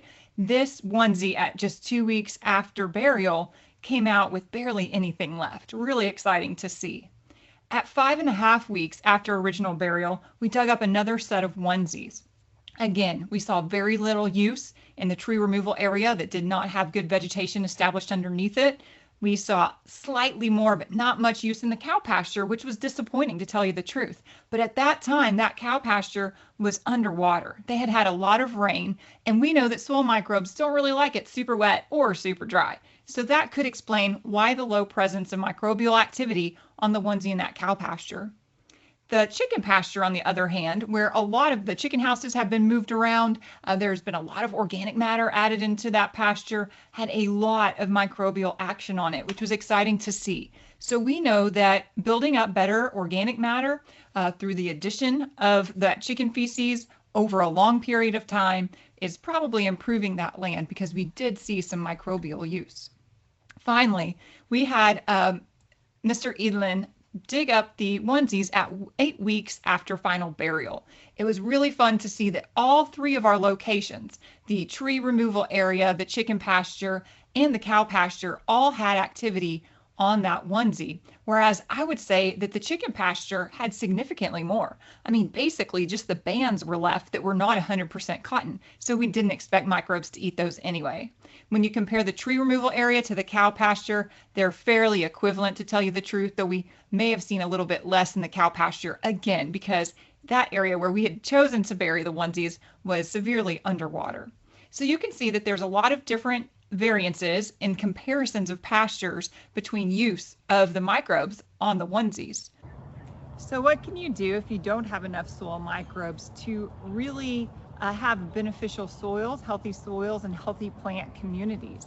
Well, like those areas we saw on the Evelyn's farm where they just were lacking soil microbe activity, you could do some practices that might improve your soil microbe community by making sure that you keep good plant coverage, maintain healthy grazing over a long period of time to build those back.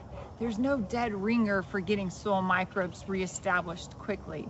Sometimes people try to use additives where they actually put types of bacteria and fungi down on the land in order to increase the soil microbe amount. But in reality, we can't put soil microbes at a high enough rate or often enough to really do a whole lot of good on rangeland, on big acreage. So in general, we're looking at these basic health grazing principles, basic keeping your soil covered, keeping vegetation on the ground, reseeding if necessary, to hope to improve the land over time. And then hopefully we can compare those places again and see if we have any difference.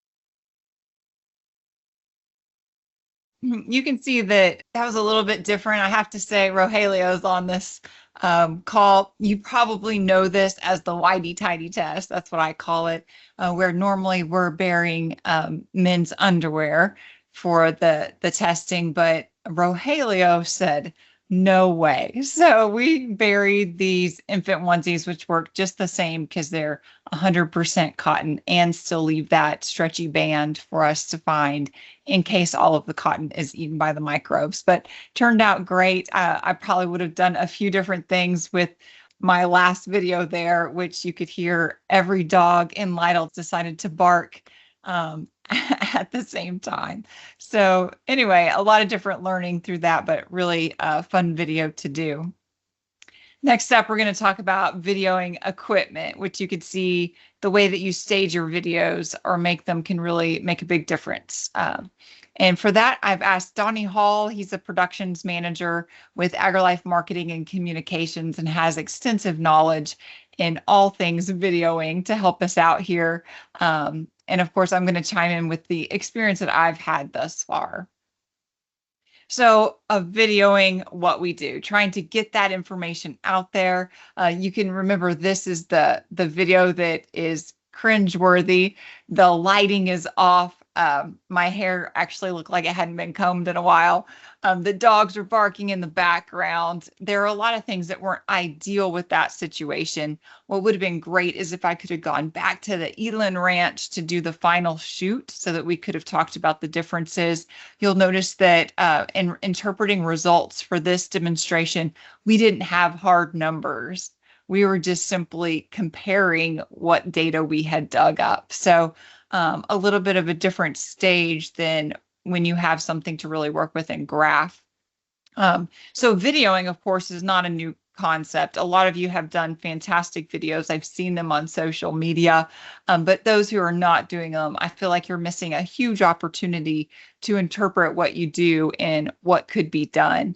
We're trying to formalize it a bit over just taking some random videos. And so our very large team that's on the SARE project has come up with a video outline, which I'm going to drop in the share box when Donnie starts talking in just a little bit. But that result demonstration video components list is going to be available to you there in the chat box. And I've left it as a Word document because I think it's something that could be useful for you to kind of edit up for each one of your videos. That way you know that you're including all the components that would normally be in a result demonstration report and getting those put into the video format. We have your typical scientific method with the introduction, methods, results, discussion, and management implications. But within that, we've kind of tweaked it so that you remember to tell people about what you expect to happen. You're basing that on certain research. We know that when we present our results, we have to figure out what presentation style is appropriate, like Doctors Thorne and Corey Olson just went through. And then with the discussion, we want to talk about if there's cost comparisons or things that might make people go towards one practice over another besides just the hard numbers. And then in this management implications, our team felt that it was important to include what kind of resources you would need if you want to replicate that kind of trial. And then if there's any follow-up papers that say when you send that to a landowner, if they're interested in reading more about that, you could direct them to our AgriLife Learn site that has not only publications that they could read, but also online courses that might support their interest in that type of practice. So this is something that we're going to definitely provide to you today. We know that you don't need expensive equipment to get the job done. Like was said earlier, a lot of times our phones actually take just as good pictures as my old video camera takes. But there's 3 things in particular that I wanted to highlight that I would suggest you looking into getting. So one would be a good, cheap microphone. So in the beginning, I felt like I needed to buy some very elaborate, fancy microphone setup. So I started trying some, and I got this particular one off of Amazon, which is currently out of stock because they put it on sale, but it should be back in, or there's lots of different sets that are very similar to this one with the same ratings as this one. But what you're looking for is a wireless lavalier microphone. And so that's just one that's going to clip onto your shirt or your collar. And this little piece right here is going to plug into your phone or tablet. So it goes right into the end of it. And so it's important that you're buying one that is compatible for whatever phone or tablet you intend to use. They're also going to come with lapel mics. Mine came with 2, which I think is very handy, especially if you had 2 people out in the field discussing, or if you want to sort of do an interview style with the landowner, you could do that by attaching both microphones at the same time. And these came with noise reduction, which is really just a very small piece inside of that microphone that's going to help to take out some of the background noise. On Amazon, these sell for $30. They did go on sale for $12 at one time, and I bought a couple handfuls of them. So if you do not have the funds to purchase a microphone, please let me know, and I'd be happy to send you one that I have. This is the web address, and I'll pop that into the chat box as well, because when you scroll down, it'll show you similar microphones with good ratings. So that might be helpful for you off of Amazon. The next thing that you really need is some sort of tripod mount. So most tripods come with a little screw-on attachment on it where you can put on something, but you're going to need to get a mount that's going to hold either your iPhone or your tablet, whatever you're using for videoing. Very simple. Most of these can turn either way. I would suggest going in this direction just because you end up having to zoom in because you have a lot of blank space on the side in your video editing software if you do it kind of vertically. So horizontal is nice. These literally have a little space on the bottom to where it screws onto most of those universal mounts on a tripod. This thing cost about $25, although again, sometimes it is on sale. But just make sure that you're getting one that's going to fit whatever piece of equipment you plan to video with. And the last thing you need, of course, is a tripod. Most tripods come with just that I call it a screw on top. It has a much more technical name, but where you can put any of those adapters onto it. This one is only $12 off of Amazon. So it's not that you need a super fancy tripod. You just need something that's going to gain the height that you're looking for. So be sure that you're not accidentally ordering one that's really meant for your desk stand. Make sure you're getting one that would be tall, like 4 or 5 feet. You'll notice that a lot of these are compatible for a number of different things. So I think that some of these purchases, though we're talking about them in light of doing result demonstrations today, would still be very helpful for a lot of other things that you might have going on in your office, including as a projector stand. So lots of different flexibility with some of these purchases. And again, these 3 things, you can get all of them for less than $75. So it doesn't have to be a huge investment to get going.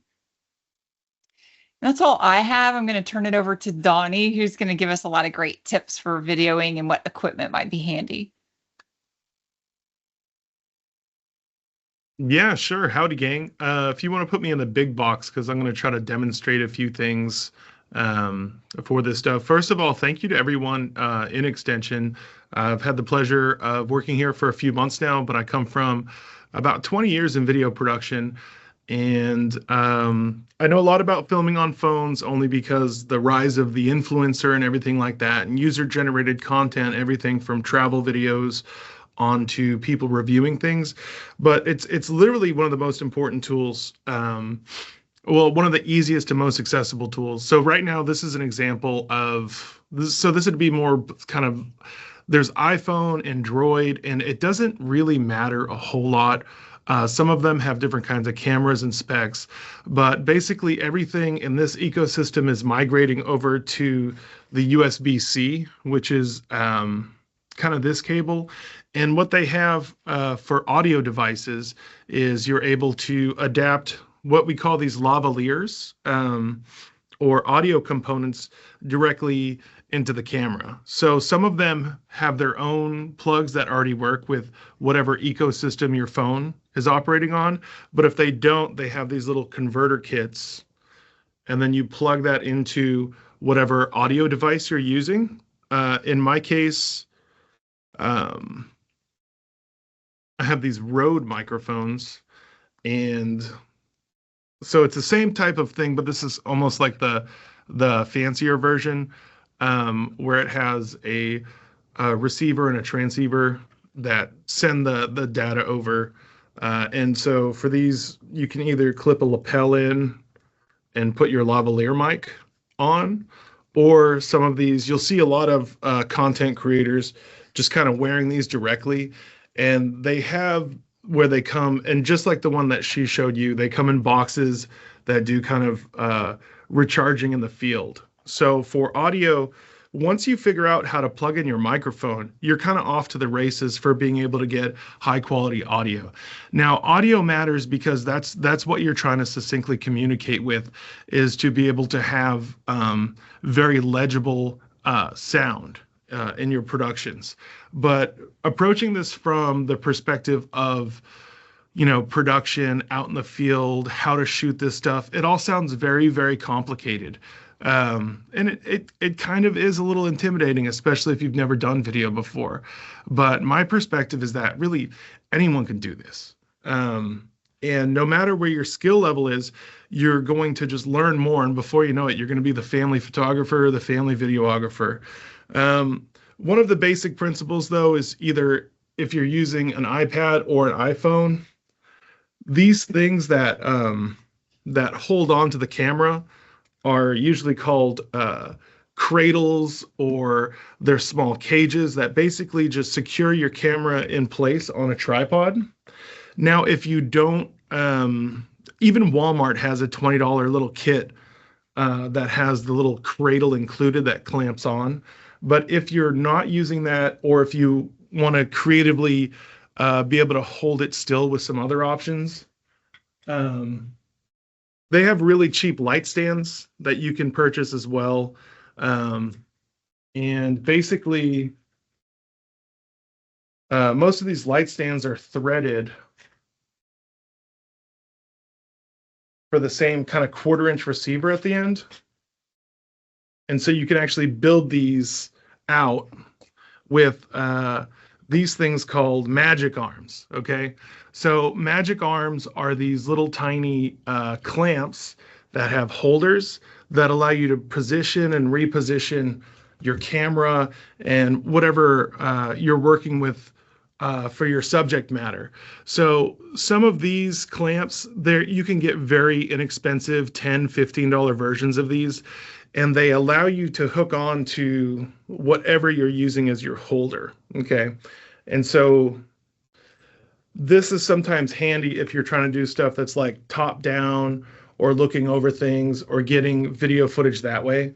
And they make a variety of these in various shapes and sizes that kind of go into stuff. And then, so this is kind of like a fancier version off of kind of what I borrowed from our social media team over here today.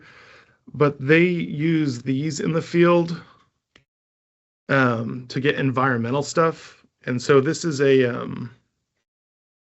you've probably seen these before. So this is like a handheld gimbal or a stabilizer. And right now it's in a vertical mode, but you'd want to be in a horizontal mode for shooting. And so this is more on just as like almost a gadget on the high end. But if you were walking around in a field or getting footage, these little handheld stabilizers are able to make the footage look smoother and not make you become motion sickness for getting demonstrations or things like that. But then also some people take these and then they put them directly, this can go directly on here. And then you have your basic setup to where using this thumb control, you can actually set your frame of what you're filming. And then you just simply hit record and that's kind of like a walk away type scenario. They also, like in the future, they'll have more advanced stuff where when you're filming, you can tell to track your face. And as you walk around, this follows you and kind of keeps you in frame. But so DJI makes these, and even though this particular instrument looks pretty expensive in comparison to how much a brand new phone costs, like the iPhone 16 that they're releasing, that isn't that much better than the 15. The MSRP for like the 1 terabyte is like $1,600 for a phone. And so I personally think that that's a little crazy. But Droid has some more comparable stuff. And then the base iPad minis are the mini Airs are around $400 right now. What you're getting when you have these types of iPhones though, or phones with multiple cameras, is you will get slightly better options when filming things up close and slightly better options when you're trying to zoom into things or to show detail. But to bring you into the idea of a principled and measure way to approach a project is always ask yourself, what are you trying to communicate and how can you make it interesting and how can you make it be respectful to whoever's watching your content? Because at the end of the day, you don't have to tell someone everything about what you're covering. You have to give them enough to give them a solid understanding to trust it. But then also, your job isn't always to tell everything. It's good for people to have questions, to engage with your content, and to want to understand or see more. But general principles of that I do when I'm about to go on a shoot is number one is, okay, I'm going to shoot today. So first thing I do is I prep and I check my gear. That means charging everything, double checking things, doing what I call a tech test, where I'll film a little bit and then make sure the audio, when I run playback, that it looks good, it looks clean. And then I clean. It's important to make sure your lenses, your equipment are clean, they're well cared for. It's easy to throw this stuff in a bag, but it will last a lot longer if you just show it a little bit of care. And then, but besides that, that's pretty much the big picture stuff without diving off into the little details of this. But the way this has all evolved, 7 years ago, we went from wireless lavaliers costing thousands of dollars to portable battery operated systems that cost hundreds of dollars. And so I think we'll continue to see that trend. And as we do, this small equipment, I think, is making the opportunity to have messaging a lot more widespread and a lot more accessible.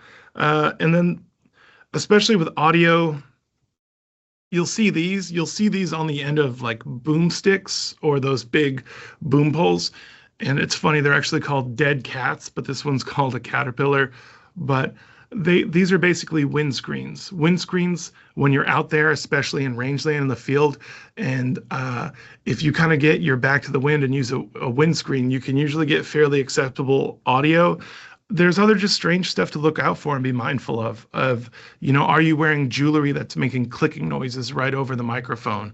So that's why doing a little bit of a test of your equipment, playback, watch it, is a good way to go. And then what do? Then you have your phone, that has all this data on it. And you're like, okay, now what do I do? Like, it's on my phone. How do I get this into a computer to where I can actually edit this stuff? Well, the answer is a lot of these phones in their own way, you can get a cable and actually just connect them directly to a computer. And with a few little setups, you can actually drag your video files over to an external hard drive. And then you'd be ready to do editing or post-production. And I guess the only other big piece of advice I have when approaching a video project is coverage and holding your shots. So you basically, you usually have a script or a concept for 5 minutes. That's around 750 words. After 7 or 8 minutes, you really begin to lose your audience, like I'm probably doing right now. It's just a thing where your attention span, and you get so much information to where your brain can only pull 2 or 3 things out of a video that you'll actually remember. The rest of it kind of paints the picture of a concept that you're trying to build. But concerning coverage, hold your shots when you're shooting an image of just even a weed. Okay. Grab a wide shot of it, hold it for 5 to 10 seconds. Grab a medium shot at a different angle, hold it for 5 or 10 seconds. Get extreme close-up shots, hold it for a few seconds. It's that patience of really gathering and soaking in your environment from various perspectives that are going to latch people into watching it and showing more interest in engaging with your content. Things don't necessarily have to look beautiful or pretty, but to be able to give people a variety of looks from what you're seeing really is a way to approach and film things from a mindful and respectful perspective to your audience. And even though the quality isn't out of control, people are more forgiving of that, especially, after COVID and the world went completely off of phones for like a year. I mean, it's almost the standard now. It's all about content, timeliness, and being able to engage or approach subject matter, in my opinion. And yeah, my biggest thing is I don't communicate in a linear fashion. I know I'm all over the place, but if you get my information, I'm totally open. If anyone has any additional questions or would like any information on practices on actual what I call filming or videoing. So there's a question: what are the limits of many of these devices to file size for videos? Time length, what's a good size? Okay, yeah. So nowadays, as long as you have a device that is around, so for Apple, they don't have external hard drives. So as long as you have about, most of these are 256 gig, as long as you have around 15 to 20 gig open to record something. One of the main things you can do in your menu on your cameras, and they all have this, is you don't want to film on 4K ever because it is just a hog of what it does to your device memory. And also 4K footage is much harder to edit. And 1080 or HD, I would recommend 1080. It's industry standard. But if you go in here you'll even see mine. You go under settings, system settings, and there it says, record video. It's probably backwards. But the option is for 1080, 30 frames per second. That's what you want. And let's see. A minute of video will be about 65 megabytes at 1080p at 30 frames per second. So 45 megabytes, for a minute. And so you'll probably want to limit your takes to, no longer than 5 minutes anyhow. And if you're able to present something directly in a camera for 5 minutes, I mean, you're an amazing individual, because I usually have to reread parts of scripts several times, even when I'm with the best prepared folks. But I hope that gives you kind of a big picture view of kind of where this like digital videoing, this digital filmmaking is moving. Some good advice to approach the actual process itself. But yeah. Well, I appreciate you being here today, Donnie. We're going to move to our next session, which goes kind of hand in hand with this, which is video editing software. These two guys look like they're working for modeling agencies, but in fact, they are good at editing videos. And I've asked them today just to go over a few different editing software programs and sort of the simple clicks that you can do to get a video edited up. We have Bill Costanzo. He is a livestock guardian dog extension program specialist, and he'll be covering Camtasia. And we also have Nathaniel Van Soest, who is behind the genius of the first two videos. Nathaniel is a very talented both videographer and editor. He's the multimedia project coordinator for AgriLife's educational development and engagement, which I shortly call digital ed a lot of the time. So I'll turn it over to these two guys to get you some information on how to edit up your videos once you capture all these cool photos and videos. Well, hey, good morning, everybody. I just kind of learned how to do all this stuff on my own. So I am, definitely not an expert. But, somebody else said this morning, once you start to use this stuff, you just get better and better at it on your own. And, that's kind of what's happened with me. And so I use Camtasia. That's just kind of what I started using, and I know how to use it, and I'm, fairly effective at it. I think there's a lot of stuff that it does that I don't use because I just don't feel the need to, add in funny things in the videos. I try to make our videos with the guard dog stuff, look as professional as I can with the knowledge that I have. So, I think Dr. Clayton will share some links throughout the short presentation here this morning, but basically I'm going to kind of walk you through how to make the video, kind of uploading it into Camtasia and, how to even find Camtasia and that kind of stuff. If you don't already have Camtasia, it's fairly easy to find this thing.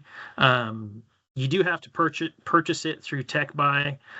It's like $25 a year, or if you have like a county cost share thing, you can get it for like $12.50 a year. But if you just go down to your start menu, and hopefully you guys can all see this stuff.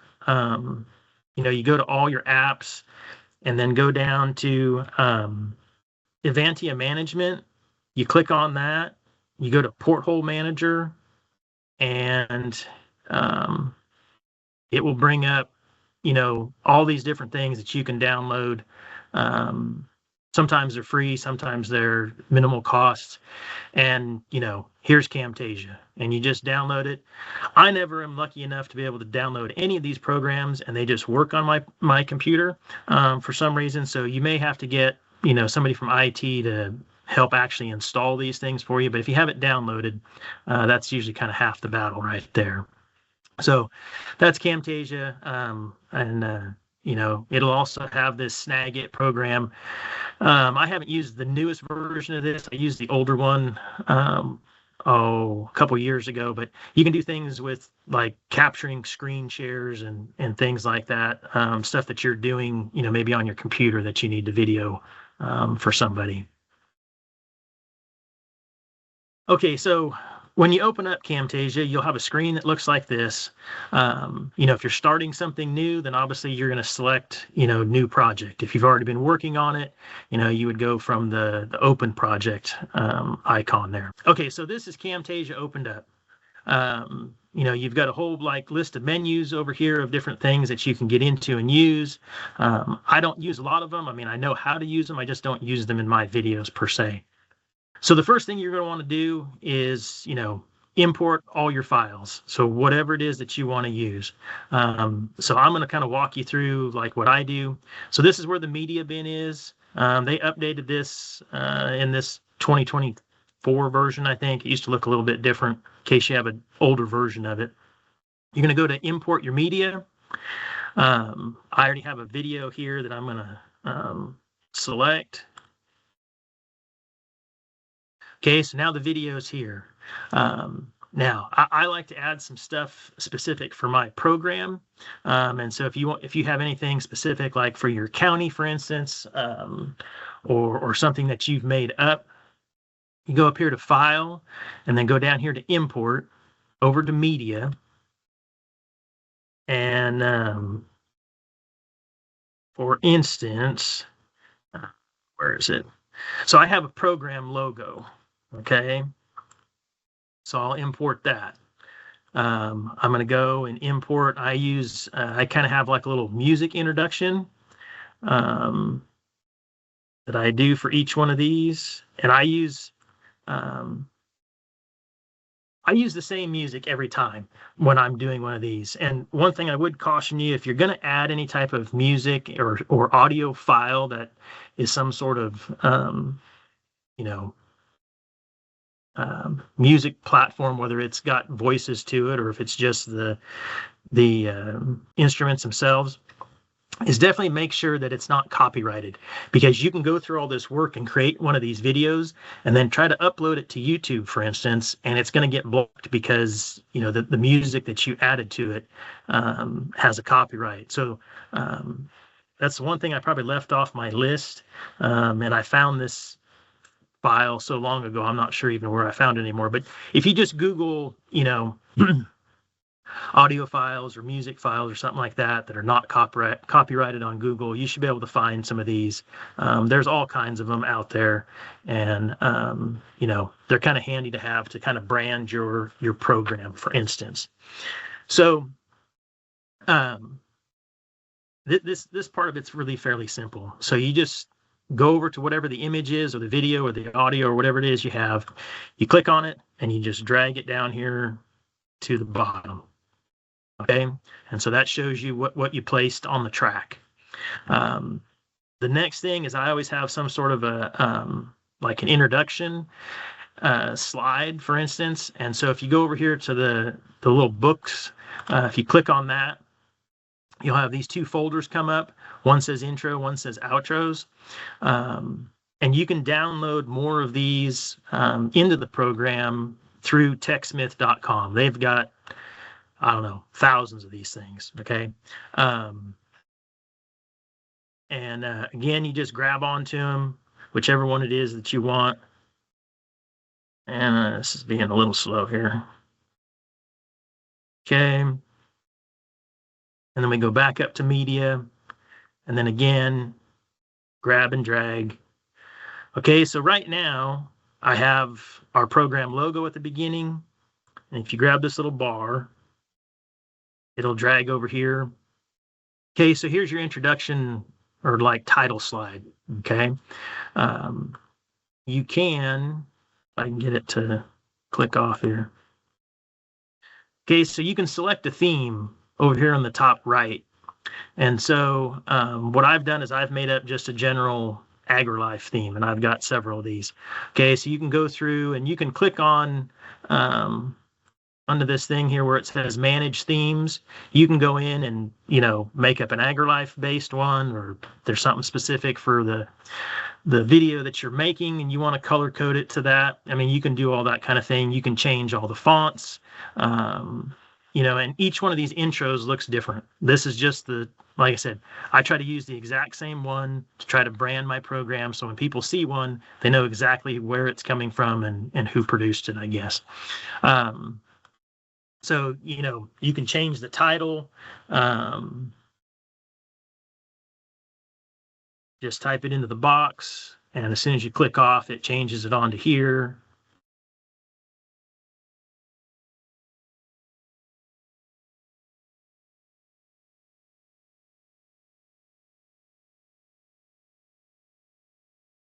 Okay, now the one thing that I normally do is I enlarge this, because the way it just comes, it'll be really small on the finish screen. So you can know whether it's centered. It'll give you these little yellow bars to make sure that it's centered in the screen for you. Okay, and so then the next thing, you're going to have some sound, and so this thing's going to probably play, and hopefully it's not too loud here. But this is your actual video. And so as you're going through, sometimes, you'll start a video and you need to make sure that it's recording. And so there's going to be some dead space, for instance. And so what you can do, if you have dead space, you can start playing the video. And so you'll notice down here at the bottom, the video is highlighted in kind of an orangish yellow. If you click S, on your keyboard, it'll stop it. And then what it's also done, and hopefully you can notice this right down here, is it's split the video right here. So if you wanted to get rid of this beginning portion because it's just dead space, or maybe you messed up and it's just video that you need to, content that you need to cut out. If you just click on that and then just hit delete, okay, now that section of the video is gone. And you just grab the video and slide it back over, and then it'll be right next to your intro slide again, okay? The next thing is, you can, if you click on this, yeah, we should be able to do this. I'm not sure why it doesn't want to do it for me. Let's see here. Oh, so if you had wind noise in the background, for instance, okay, because you didn't use a good mic like we were just talking about, if you go into audio effects, you can go over to this one that says noise reduction, bring it down, and you'll be able to adjust with this green bar that's down here at the bottom. One, you can raise and lower the level of the sound in it, and it also raises or decreases the amount of noise removal, the background noise removal that's in the audio content for that video clip. So the next thing I'm going to go back to media, because we've got our kind of program logo in here, we've got our title slide, and we've got our video. So as I mentioned earlier, I like to have a little bit of, sound entered into it. So here's my sound clip, and notice I put it over the video and the rest of the content that's down here. Okay, and you can have as many tracks as you want. That bar will just continue to move up as you add more things. So under your audio effects, I like the video sound not to just blare as soon as somebody plays the video. So I go up here to fade in, I just drag it down, notice it highlighted it green, and then it dropped the sound right here at the beginning, okay? And so I'll play that so you understand what it. Okay, so if you notice, the sound started out very low and then it kind of just gradually increased. If you want to, adjust that, again, you just go over and click on the green bar, and you can raise or lower it, to however loud that you want it to be. And again, it'll adjust that volume to start off with. So to try to kind of wrap this thing up, so we've got our intro, we've got our sound, we've made adjustments to the video clip itself. I'm going to go back up here to media, back over to my library. I'm going to find my outros, which this is just kind of like your ending slide. So again, we're going to click on the one that we want, drag it over. If you slide the bar over, okay, I'm going to resize it so people can actually see it, as Dr. Thorne was talking about. Again, you have to go back and, select your theme. And then you can go through here and, plug in all your information. If you've got a county website that you want folks to go to for more information, you can put in your email, your phone number. If you've got a Facebook page, you can add all that kind of stuff in. Again, my endings are basically the same as the beginning. So after this title slide ends, I put my program logo. I have the same audio, and again, instead of when it ends, I want it to fade in gently. Okay, so the video is going to play, it's going to stop, and then the sound will start. The one last thing that I want to show you guys are transitions. And the reason you use the transitions is so that your video doesn't look choppy. Okay, so if I had kept if you had cut the video in one point because you had a mistake or some information you wanted to cut out, and then you pasted it back together again, there's going to be like a chop right there, or slice. And so by adding a transition, it just makes it look a little bit more professional. I generally just like to use something simple. So the one that I use is just a fade through black. And so again, you go over to whichever one it is.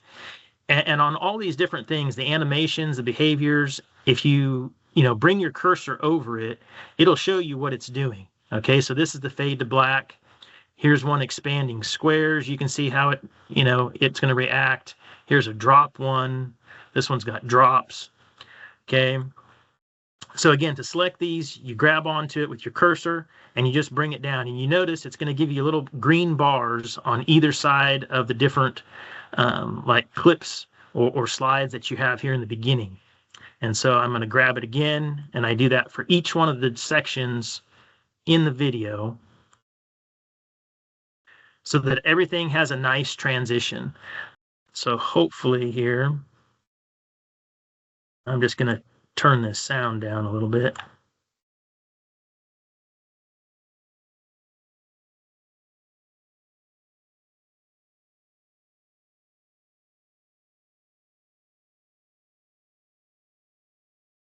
Okay, so if you notice when it went from the guard dog logo to the title slide, it just kind of faded out real gently in black.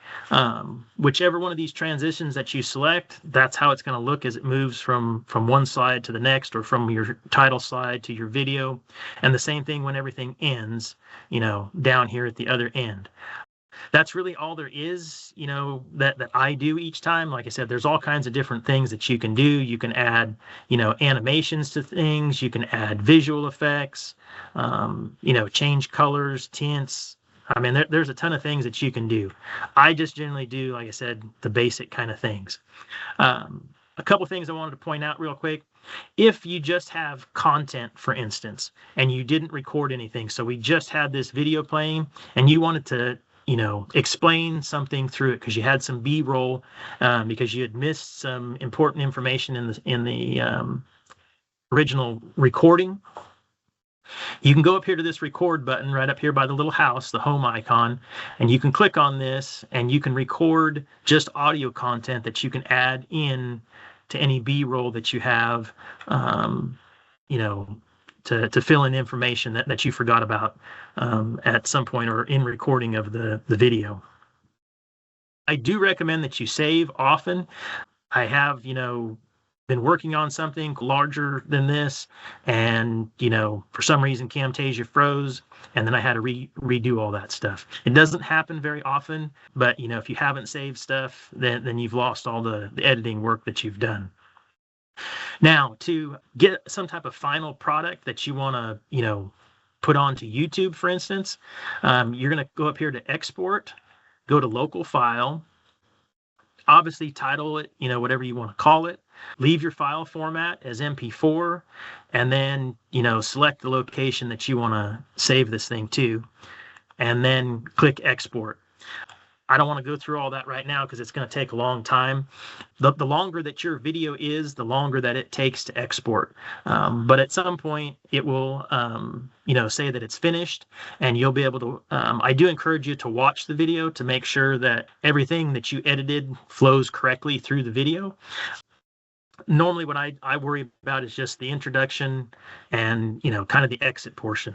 If unless you've got transitions in the video itself, and then I would, fast forward kind of through those and make sure that those pieces that I've spliced in or out, have nice smooth transitions, and they fade from one to the next. And, it just kind of makes it look professional, I guess. So I don't want to take up any more time. I know Nathaniel needs to get on here, but feel free to reach out, folks. If anybody has any questions, like I said, I'm definitely not an expert in Camtasia, but I've used it for probably 4 years now, and so I'm happy to help anybody if you've got any questions. Thanks so much. I guess we'll turn it over to Nathaniel, and he's going to cover Premiere Pro, which we now have access to through our Adobe bundle, and DaVinci Resolve, which it has a free version that I've heard is very good. Okay, hello everyone. I'm the aforementioned Nathaniel, and so before I get into any of the software stuff, like Bill just covered, I wanted to start off with the question of why even switch? Because obviously a lot of us have used Camtasia or know of Camtasia because we've had it around the agency for a while. But the difference between a Camtasia and a Premiere Pro or DaVinci Resolve, they can be a little bit more daunting at the front end. I won't lie about that. But that is because not only can they do everything Camtasia can do, but they can do generally a lot more as well. So video is something that you're not just looking at doing, once in a blue moon, but hopefully building into your programs more often. You're going to probably want the ability to begin to scale those as video needs change, as software changes, as other stuff. These are very consistent and cutting edge. And while in the past, Camtasia was probably the most affordable option, now that we have the Adobe bundle, I think all 06 and all 07 have access to the complete Adobe suite. Because of that, it's sort of a no-brainer to go ahead and start on something that might have a little bit higher of a learning curve, but as I'll show you, like right now, there really isn't a whole lot.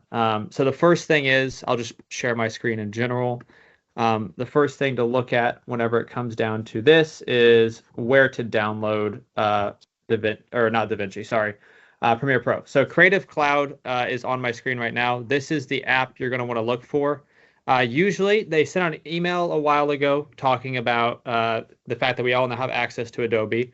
And in that email, they included a download link that can get around, I believe, admin access. But otherwise, you'll probably have to get admin access and then download Creative Cloud off of the internet. So just searching Adobe Creative Cloud will pull that up. And then when you're in here, you'll see every app imaginable. And that is a big plus of the Adobe suite. Is not only do you have Premiere Pro, you have Acrobat, you have Express. This is the sort of simplified version of Premiere Pro that allows a lot of very quick video editing. Photoshop, Illustrator, a lot of other stuff in here. So if you're going to expand or you're going to hand this off to someone and hoping that they do more and more video content, this is probably the way to go with that. And speaking of which, we'll go and switch into Premiere really fast. So I'll actually show you one of the videos I was working on today, which I think y'all might have watched today, actually. And so in this, there's not a whole lot going on here. It looks like a little bit more than perhaps in Camtasia, but it's really not that much more. So same thing, just to go over what you're seeing on screen. You're seeing the video that we're actually watching. So as I move around, you'll see it moves. This is where I have all my captions are being created over here. And then there's some other stuff in here. And then there's also extra features over here. Now, that's a lot on screen at once. And I'm aware that you're seeing me flip through like 15 different tabs. You don't really have to worry about any of that whenever you first open up a project. Whenever you first open up a project, this is going to be the same thing. Same thing as Camtasia. Wherever I have my clips in here, I've imported all of my footage and then sort of organized it. So if I go and full screen that, you can see that I have different folders organized for different things. And it's very similar to Camtasia in that way. It's the same: import your footage, take that footage and drag it over here and edit it as you need be. The only thing I will recommend here is that, especially as you do more video, folder systems are going to be your best friend. As you see, I have in here, I even have the timeline, so every video has its own section. And you'll also notice another core difference between Premiere and Camtasia is the separation of audio and video. So if we actually full screen this timeline down here and then zoom in a little bit, if it'll let me, you can see that over here we have all of the video up here and all of the audio down here. So what this allows me to do is to pretty much have a better separation of what I'm working on at that point. So I can sort of see, okay, this is what we're editing. And then it also allows me to more, if I need to shift audio for some reason, do anything like that, I have it separated and ready to go. And because of that, it also has greater functionality with audio editing and color editing and all sorts of stuff that'll probably be a little bit harder to do in Camtasia. So for instance, I'll just show you briefly other stuff. So whenever it comes to just opening the project, you're looking at the same thing as Camtasia. Import your footage, drag it over, and just like Bill said, cut it up, make sure to add some transitions or use B-roll to hide some cuts, such as you can see right here. There's a cut, but I hit it with some B-roll. So just sort of doing general stuff like that just to make sure that everything works. And then beyond that, the extra functionality you get with Premiere is all of this sort of stuff. So you can see in here that I was editing his audio to sound better. A lot of stuff you don't need to worry about out of the gate, but that will become very important as you begin to work and do this more and more. And now some of you at this point are probably going, okay, this looks like a lot. I understand I can do some simpler stuff, but I don't know if I want to go that far. There is still a value to understanding sort of what you were looking at with this software. Obviously, the timeline I'm looking at right now is pretty simple and straightforward, but they can get very complicated. So just having this picture in your mind of what this software actually looks like, will also, let's say you don't want to ever touch the video, but you want to have someone like me come out and help you with the video, or you're going to have a student worker or someone else you're going to hire or have help with the video. Understanding what all we're doing on this end can be very useful. So even if you don't end up using it a lot, taking a little bit of time to maybe play around with it or look at it will definitely be helpful. So basics beyond this, there's a few other things I guess that we can look at in here. There's some stuff on all sorts of effects. So you have a lot more effects than you do in Camtasia. You have all the same transitions and the same transitions down here, all of which do the dip to black is the thing Bill was talking about. There's pretty much anything you want to do with a video. You want to, change it wildly in color. You want to do something crazy with it. There's a lot of stuff in there. And then also there's all the normal transitions, title screens, all of that is also included. And then even beyond that, you can create your own as well using After Effects if you want to go down that rabbit hole. And then beyond all of this sort of stuff, the same basics apply. The only difference to note here is that in the export screen, so once you're done editing, you'll notice that I have a file name, I have locations, everything looks sort of the same. You're not going to see an MP4 though. The MP4s are H.264s here. That is generally what you're going to want to stick with, but you'll notice it has options for a lot of other stuff, which you really don't often need. But H.264 is the standard, and then you have a lot more settings in here as well. Usually high quality 1080p, as long as your video is shot in 1080p, which we recommend it is, if not shot in 4K. Those are the two that you're probably going to want to stick with is 1080p or 4K if you have access to 4K video. There's a lot of other settings in here that you won't have to worry about. Generally, just clicking the high quality is good enough. And sometimes even within this, there is the ability, if I can find, I think I've blacked it out because I've been doing something different. But there is sometimes just the option to do a YouTube export. I know it's in there somewhere. I'm not seeing it right now, but it is in there somewhere, probably in here. Let's see if I can find it. Yeah, you can find just a straight up YouTube export that'll allow you to export with the maximized settings you need, everything set for you for YouTube. So that's sort of a very quick and broad overview, just sort of letting you look at the software, what you're doing in it, not worrying too much because all the same basics apply of dragging, cutting, exporting, everything's the same.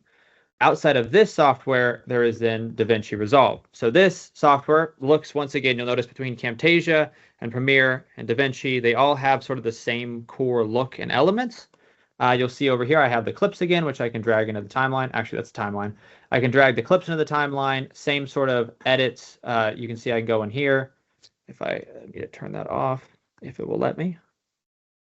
There we go. Yeah, I can do the same sort of cutting and moving of clips and doing all that sort of stuff. All of that is still the same functionality, same core features. So if you've used Camtasia before, if you've edited some video, it is as simple as just learning what buttons do what. So in this case, we have the razor, and that's the cutting, and then learning the commands for it as well. So B is the blade in this case that you can edit faster. And Premiere, it's a different command. But once you have those basics, you can really transfer over to anything.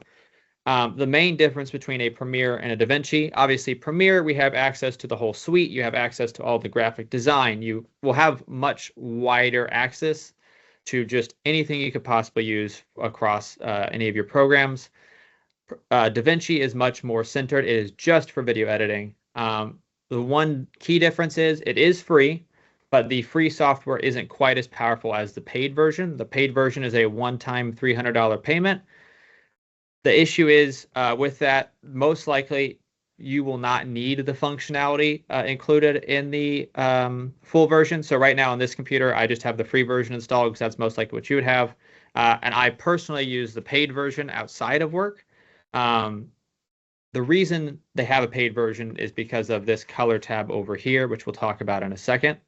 But you'll see same basic layout. But unlike Premiere, which has After Effects, so that whole separate thing for creating graphics, DaVinci has it housed in here. You see a full music tab also housed in here. It's not separate like it is with Premiere. Premiere does have a audio section, but not as robust as this. And then export is all the way on the right, which has the same sort of functionality of location, QuickTime, H.264, all that sort of stuff that you can go through and find what exactly you're exporting for. There is a YouTube preset in here as well. I just have to find it. I don't remember where it is. And I think you can even actually upload. I think it's up here. Yeah, you can upload directly to YouTube sometimes from here as well. There's a lot of different functionality, but same basic core features. The paid version unlocks a lot of stuff in this tab. So if you have a lot of footage that you're shooting that you really need to color, coloring is something that's a little bit more advanced, probably outside of what the wheelhouse, but this is what DaVinci Resolve is known for, is being able to color that. So if you look at what I have over here, if I go, I think it's, what is it on Mac? Command D will turn off all these. You see that's what the footage looked like as it came out of camera. And as I sort of adjusted everything, I can change what the color looks like fully and make sure that it gets to how I want it to look. This is if you want to go really advanced, but once again, this is the feature beyond Premiere. This and this page, I can't remember the exact name for this right now for some reason. This has the exact same sort of node-based structure and a little bit more power built into it than it does have in Premiere. Same basic principles though, so I wouldn't worry about any of these tabs, and the same thing goes for Premiere. As I open it, I wouldn't worry about looking at this. I wouldn't worry looking at this a whole bunch. I would just stick to the straight cutting, adding in the templates that you need. So as you can see over here, I have templates for their lower thirds. So all that sort of stuff, just pay attention to those core few features that you know you're going to need. The other thing I will say, so I have, depending on your needs, I've provided some video resource that'll take you a little bit more into the weeds and everything. So beyond all of this, I know I'm moving very quickly. The final bit is obviously YouTube export. So a lot of us will probably go to YouTube. So I'll go and open up YouTube.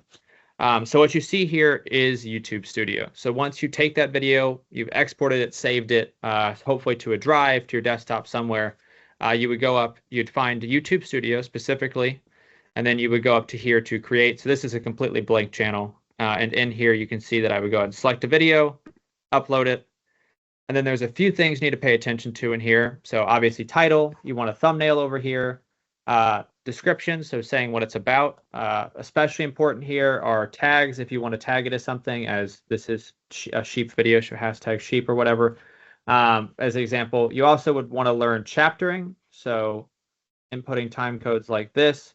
And then, like let's say we have something that happens at 1, goats. All of this will help the algorithm both pick up the video because you've actually spent the time to tell it what's going on, and it will also help the viewer. So you obviously have the description, so a video about sheeps, and then the time codes here. So what these will do is tell YouTube where the chapters are. So if you're talking about a specific subject at a specific time, it'll mark that in the video. So whenever someone watches it, they go, oh, okay, I wanted to learn about X. So that's at 2:59.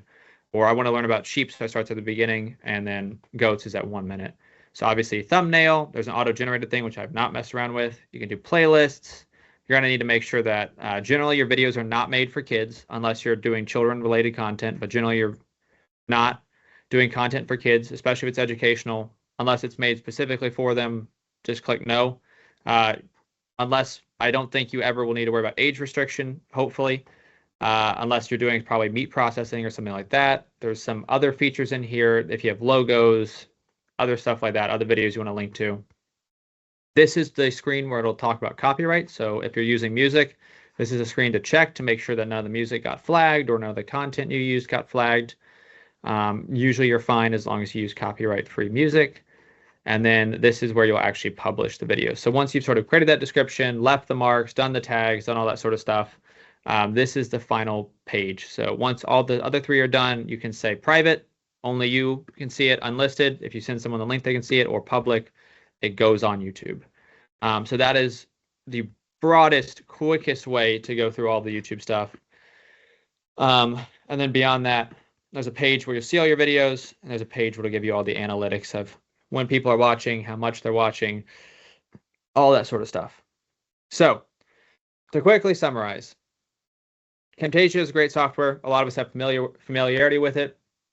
Premiere Pro and DaVinci Resolve allow a greater flexibility with your editing. So I'll stop sharing now so you can just see me. They allow a greater flexibility and a greater expansion. So as video becomes more and more pertinent, as it is becoming more and more important, you will have the ability to expand. And if you are able to get someone on team or hire someone or work with someone, you will better understand who you're working with, what they need to do, or you yourself will be able to do that. And then on top of that, there's a few other things. I know y'all talked briefly about equipment, and it's about some best practices with Bill on the editing.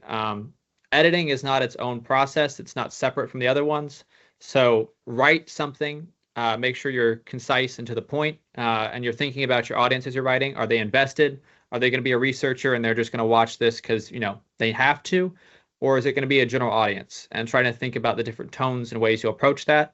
And then making sure all of that is shot well and that it is clear and concise. So making sure, you know, if someone rambles for 10 minutes, figure out what the 3 minutes that you need for the video are. All of that sort of stuff all comes into editing because you can only work with what you have before. So your video at the end is only as good as the script, or the outline you have is only as good as your speakers that you filmed. It's only as good as the footage you captured, and then is only as good as that edit. So as you have to try to give yourself as much material to work with as possible. The second thing I say, well, I said Premiere and DaVinci have a lot of more functionality. Don't really need to worry about a lot of it. Learn by problem solving. So if you've used Camtasia and all you need to do is cut and paste and maybe drop in a few fade to blacks, perfect. Now, if you say, hey, I want to have a custom title, I want to have my logo animated. Okay, that's a big deal. That's going to involve other software and some learning curves, but block out some time and try to figure out exactly what you want to do and then figure out how the software does that. So rather than try to learn the whole software and say, oh, I need to know how to do audio, I need to know how to do color, break it into actually what you need at that moment. So if you run into a brick wall in a video where you needed to do some feature and you're not sure how to do it, Google it. There will instantly be results for both DaVinci and Premiere, and solve that problem there, and you'll never forget it. If you try to just teach yourself the whole software, you're going to forget a lot of it because it's just so much. I guess that was really it, actually. So my email or my Teams is always open to just pop in and say hi. I know that was a lot really fast. Fantastic. Yes, you did not have much time to go over a lot of information, but Nathaniel has been kind of a cornerstone for our project. We appreciate all his work with our example videos. Nathaniel, can you briefly tell us the H.264? Mm-hmm. That's the first time I've ever heard that in my life. Is that directly the same as MP4 for all uses? Mostly. So I can check really fast, but I believe it exports still as MP4. It's still an MP4. So an MP4 is just a simplified way of saying it. The reason they say H.264 is so you know exactly how the video is being compressed. Not that we need to worry about that. Not that I never, ever really need to worry about that myself. But as you get more advanced, sometimes you'll need some stuff. So like example, if you shared a video with me, if you export it to MP4, it takes all that data you had and it actually, crunches it in so it's more efficient. So as you send that to me, I'm getting crunch data. So sometimes you'll use something else like an Apple ProRes or something so you never crunch the data. I wouldn't worry about that for now for anyone here. But it is the same thing as the MP4. Do you recommend shooting video with an iPhone, Android, or is there a relatively inexpensive camera that would be better? iPhone and Android can be good depending on how new the phone is. So I have an iPhone SE2. I still got the little button on the bottom and everything. So this is not the best for video. It functions, not the best. But if you have a newer iPhone or a newer Android, they generally will do 4K. They have those options to do the sort of wider angle or closer. So all of those work. You can even get into modding the camera a little bit. You can actually buy lenses for the iPhone. There's some stuff like that gets a little bit more out there that can help improve the quality. There's also some apps. I'm forgetting the name of it now, but there is an app that actually gives you camera controls on the iPhone, so you can actually control the exposure and all that sort of stuff on the phone. As for inexpensive cameras, I don't know, because in the camera world, inexpensive is still several $100s generally. So that it's never going to be a fully pleasant thing. But the thing that you're always going to look for is, does it shoot 1080p? And as everything sort of goes on, 4K is going to become more and more important. So most phones do shoot 4K now. They will take up more space. You just have to go into settings, I believe, and find that, and it will let you change. There's a settings in the camera app. Sometimes it's actually in the camera app itself. Sometimes it's in settings where you can actually go in and select, I want it to be at 30 frames per second. I want to shoot 4K. And if you're doing that, you're shooting that higher quality. If you don't have space, just go and shoot 1080p. And then, you can set some of the frame rates and stuff in there too. So those both work. The biggest deal if you're shooting on one of those is making sure how you're going to get audio from the person. So I've invested in, like, for stuff where I'm really out in the middle of nowhere, I just have a little mic that plugs in to my phone, and then it goes to a little lavalier mic. It was like 20 or 30 bucks. Yes. And that you just download an app, you press record, and it's been good enough. Of course, if it's windy, you're already going to be in trouble. But for relatively controlled situations, that's all you're going to need. And then you can hand your phone to whoever and just say record the audio off that. But yeah, phones more than okay to film with. It's more about how you use it and making sure that everything else around it, audio and lighting, is good. It's a great point that we may have capabilities on our phones that we haven't really set in the settings. So that's a great thing to check. Thank you, Nathaniel.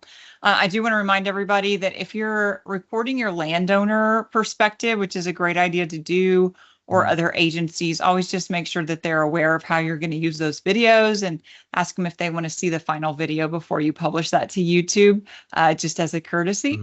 Also, if you're a little overwhelmed with this editing, don't forget there's probably support staff in your office that would welcome building a new skill and may have the time to do that, or somebody else in your office that already has those skills who wouldn't mind trading you out some work to do a little basic editing for you.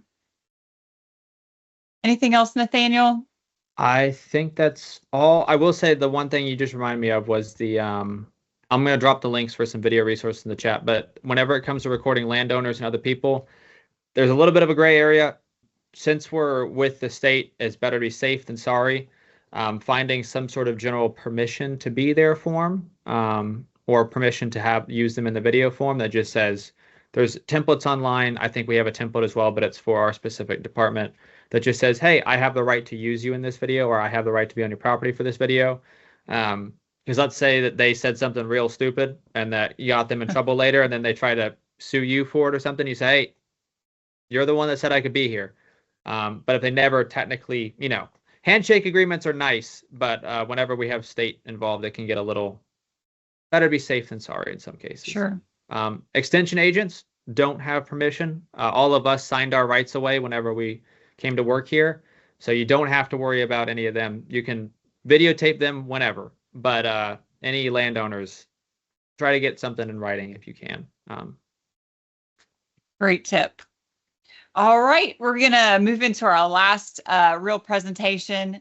Just want to introduce you briefly to Robert Pritz. Robert's the West Region Program Leader for Ag and Natural Resources and is also a PI on the SARE grant.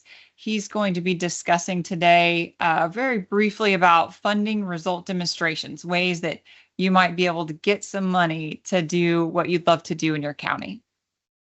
Thank you, Megan. Very shortly, I want to discuss, and one of the things that I want to start off when we talk about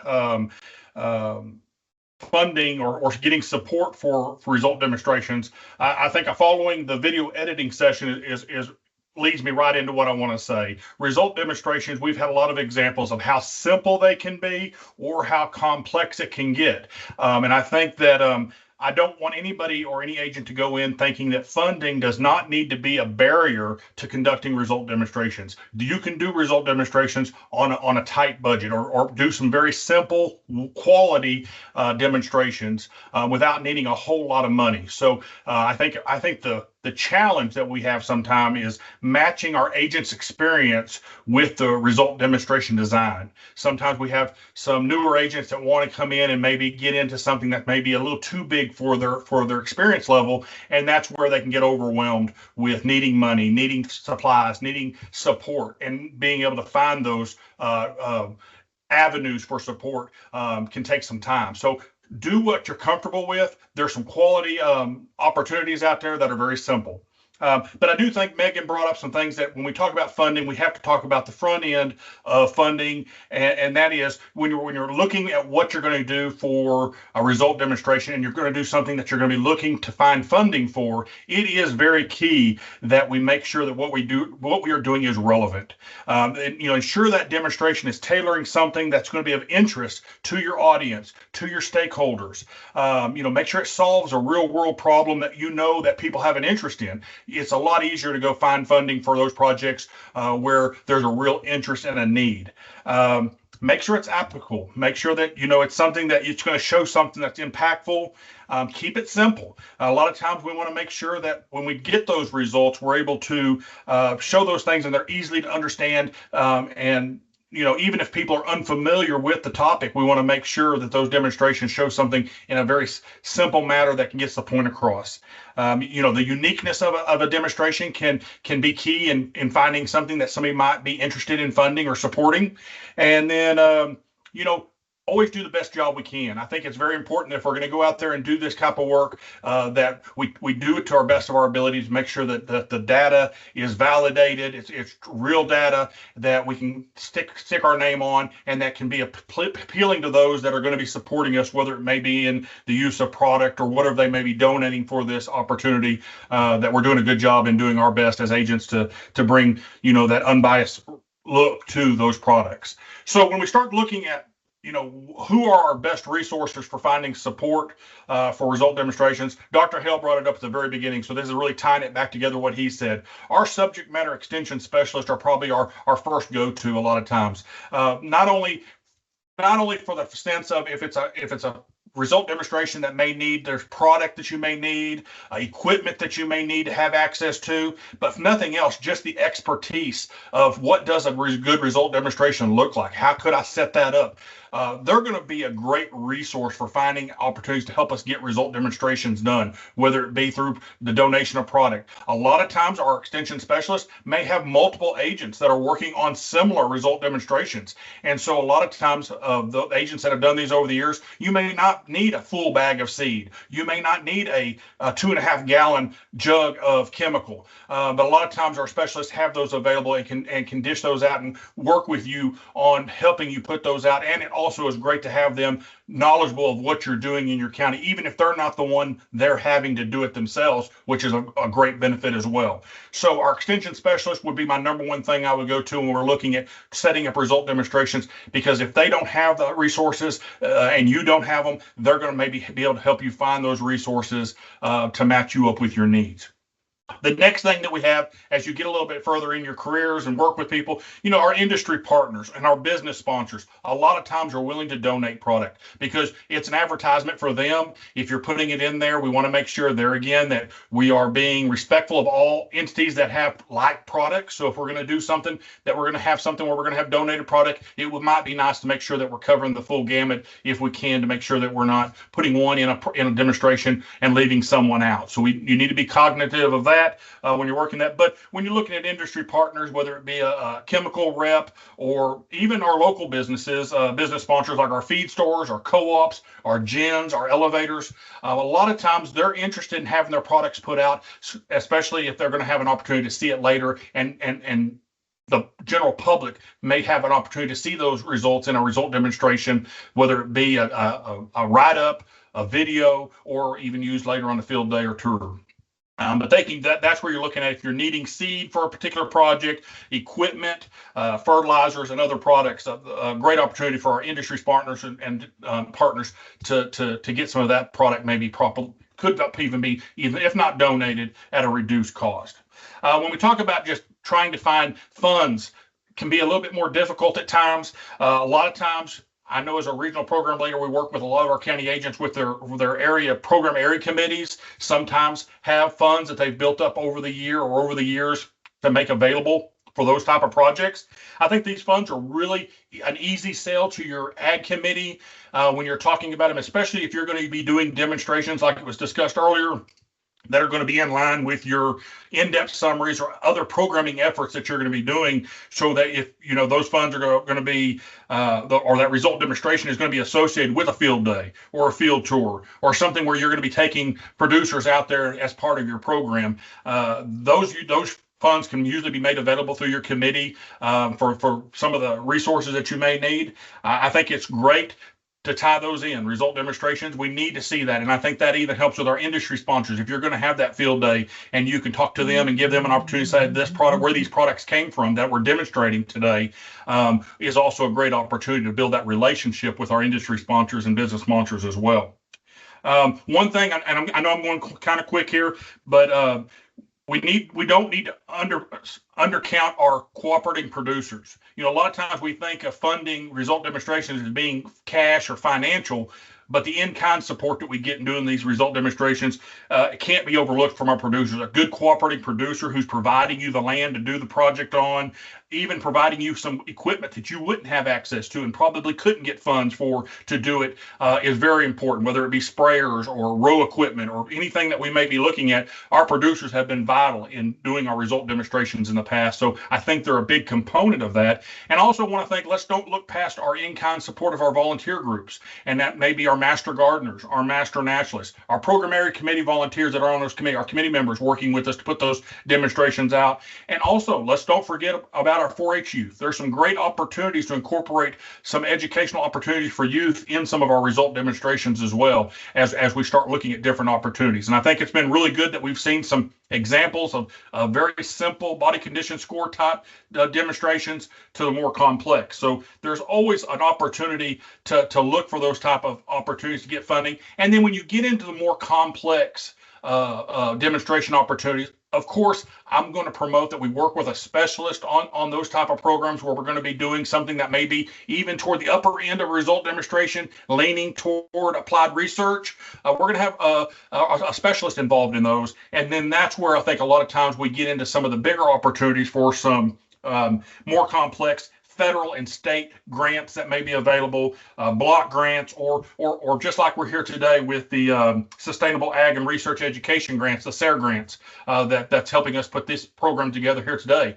There are opportunities for those type of funds out there in cooperation with your specialists as well. So there's lots of different opportunities. I would also encourage everybody, agents need to visit with each other. We've got some young agents. I encourage them to work with our more senior agents. There's probably opportunities that we could sit here and have a panel discussion talking about where some of the resources can come from to support result demonstrations. And hopefully we can have something, maybe a simple publication that kind of lists some of those opportunities in the future as we move forward. So with that, Megan, that is a very quick flying view. I just wanted to tell everybody there's funding out there, but the main key, don't let funding be a barrier to doing result demonstrations. There's opportunities out there. Thanks so much, Robert. That was excellent. You brought up a lot of different points I hadn't thought about. Well, we're going to move into our last section, resources for agents. There's not a lot for me to tell you here, but I wanted you to know kind of what our plans were moving forward with this grant project. One is that this result demonstration will be put in some form online for Aspire so that it can be viewed later. The internet is also going to be an option. And I know a lot of you are like, oh man, the internet, I don't even know how to navigate that. But the internet, which is available here at this web address down here, or if you go to the Extension main website, you just scroll the bottom, the internet has a link down there, and everything is literally starting to be on this internet. So we need to get a little bit better with it. But they have some big blocks that say frequently referenced topics. And I'm hoping maybe we can have a result demonstration block. So when you click on that, you'll see access a link maybe to the Aspire training, but also the example videos that are being created throughout this project. We are creating 20, and the agents who attended our in-person training all have the opportunity to get seed money to create their own result demonstration video, which we're hoping to put on there as well. Also, agents and specialists are going to be asked to submit some easy, simple result demonstration ideas that people could get started with. And we'll keep a list of those on that website. That way, if you're just kind of having a mind block on what might be applicable for your county, you can scroll through there. And even if that's not exactly what you could do, it may give you an idea for something that you have had a lot of questions on that would be really beneficial for your clientele. So with that, I just want to remind you that we're still here if you need further help. If you need to chat with a specialist, I'm always available. You also heard from several other specialists on this call that I know would be willing to do the same, brainstorm with you, think things through. Please reach out because you're not alone in trying to tackle result demonstrations for your county. We are excited to see you succeed and be the expert in your county. And that's what I believe result demonstrations do for you. So let us know how we can help, and thank you very much for attending.